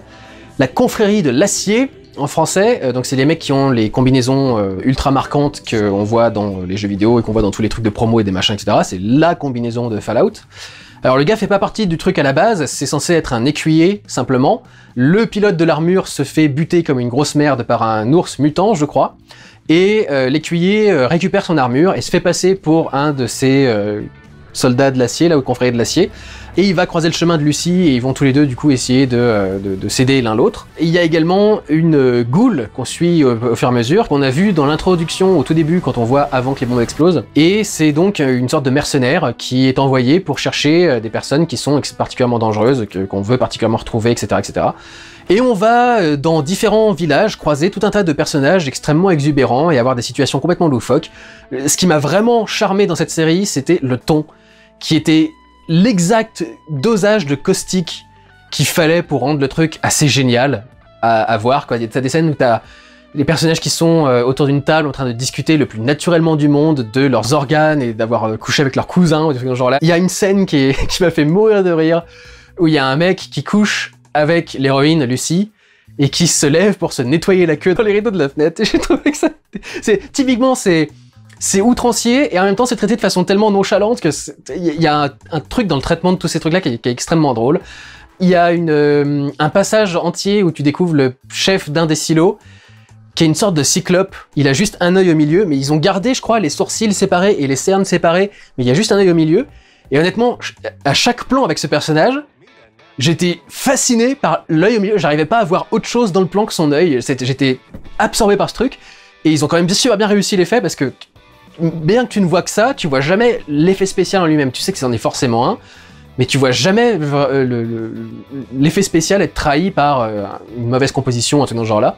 Donc en plus, vraiment au niveau technique, c'est ultra bien foutu. Les différents décors des différents silos sont vachement bien faits aussi. Toutes les villes à l'extérieur, les villes abandonnées, les trucs dans ce genre-là, sont super bons aussi. Il y a des trucs qui viennent typiquement du jeu. Il y a un moment où ils doivent tirer sur d'autres personnes et ils le font au ralenti dans la séquence. Ce qui évoque du coup le système du jeu, parce que j'ai beau ne pas y avoir joué, je sais qu'il y a tout un truc où tu peux ralentir le temps et viser une zone précise du corps de ton ennemi et du coup de faire un headshot directement ou ce genre-là. Donc il y a ce truc qui évoque le truc d'origine. Il y a tout un passage avec un robot. De quoi? Qu'est-ce que tu m'as fait? J'ai un petit peu peur, je sais pas ce qui vient de se passer, ma caméra s'est éteinte toute seule au bout de 2h30 de tournage. J'espère que ça a pas foutu en l'air mes rushs. Parce que ça me ferait chier de devoir tout enregistrer. Mais bon voilà, on va continuer. Donc il y a un passage avec un robot complètement psychotique qui est censé être un robot médical mais qui est complètement psychotique, donc vous imaginez bien ce que doit donner la scène. Il y a aussi un moment où il y a des personnages qui sont en train d'attendre quelque chose et il y a une petite musique d'attente qui se joue derrière eux. Ils font tellement de commentaires sur le fait que les gens détestent cette musique que je suis quasi persuadé que ça doit être une musique qui joue quelque part dans le jeu Fallout et que les gens détestent. Ça doit être, je sais pas, une musique d'attente ou une musique qui est dans un lieu particulier où tu dois rester longtemps et du coup la musique te rend dingue ou un truc dans ce genre-là. Il y a clairement beaucoup d'allusions qui sont faites au jeu d'origine dans ce truc. Donc l'univers est excellent, les personnages sont excellents, l'écriture est excellente, il y a un Nolan à l'écriture, donc forcément il y a certains épisodes qui sont racontés dans le désordre. Les Nolan ils sont obsédés par ça. Mais c'est tout à fait facile à suivre et ça marche très très bien. La série déjoue super bien tes attentes quasi à chaque fois que tu penses qu'il va se passer un truc, il y a une très bonne raison pour qu'il se passe autre chose et il se passe du coup autre chose et du coup c'est un peu surprenant. Et quand t'arrives à la fin, la conclusion de chaque récit pour chaque personnage est super fascinante et en même temps remet bien à zéro leurs enjeux pour du coup les préparer correctement à une saison 2, parce que du coup tout ce qu'ils avaient à accomplir dans la saison 1, ils l'ont accompli, donc maintenant ils découvrent un nouveau truc en fin de saison 1, et ça deviendra l'enjeu de la saison 2. C'était vraiment un excellent travail cette série Fallout. N'ayant pas fait le jeu, je peux pas savoir jusqu'où c'est fidèle et jusqu'où ça a bien traité les trucs, etc., etc., mais quand même, c'était incroyablement bien foutu. J'ai passé un excellent moment devant la série, elle m'est restée en tête pendant une bonne partie de l'année, notamment pour le côté très déjanté, le ton un peu décalé, etc. Et du coup, je ne peux que vous conseiller de regarder Fallout, parce que c'était absolument excellent, quoi. J'ai pris mon pied dessus, et je pense que c'est une série qui marquera pour les années à venir. notamment en termes de très très bonne adaptation de jeux vidéo, quelque chose qui ne se fait pas si souvent que ça, malheureusement, toujours à notre époque, mais qui commence à avoir lieu un peu plus souvent maintenant.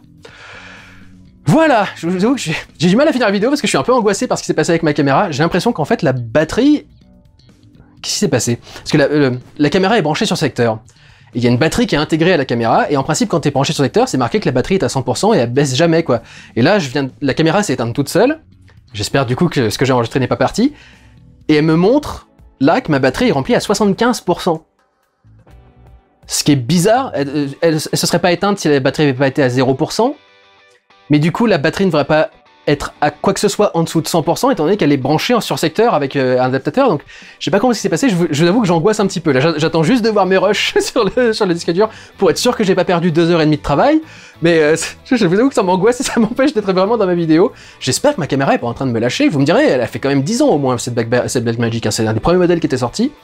Mais ça me ferait quand même chier qu'elle déconne, parce que bon, c'est quand même 2000 balles de se racheter une Blackmagic de cette qualité-là, donc ça ferait chier. Mais bon, voilà, je vais regarder mes trucs, je vais me rassurer ensuite. Je suis désolé pour cette fin de vidéo un peu bizarre, j'ai pas expédié non plus, hein. J'ai dit ce que je pensais dire, mais je suis travaillé par ce qui vient de se passer avec cette caméra, ça m'angoisse. Donc, j'espère que vous avez apprécié cette vidéo top, flop et rattrapage des séries de 2024.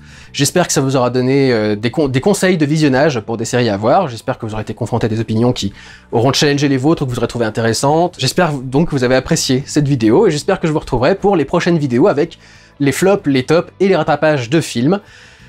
Vous verrez la prochaine vidéo qui sort, ce sera soit un top flop, soit les meilleurs, soit les rattrapages, soit les vignettes avec Arcadie. Je vous encourage d'ailleurs à continuer à aller voter pour les vignettes avec Arcadie, j'en mettrai le lien en dessous en description. Ça y est, la batterie est revenue à 100%. J'angoisse à fond. Et voilà, j'espère donc que vous me retrouvez pour les autres vidéos de début d'année, et que la caméra arrivera à rester en vie jusqu'à la fin de ces vidéos de fin d'année. Prenez soin de vous, allez voir des films, ciao!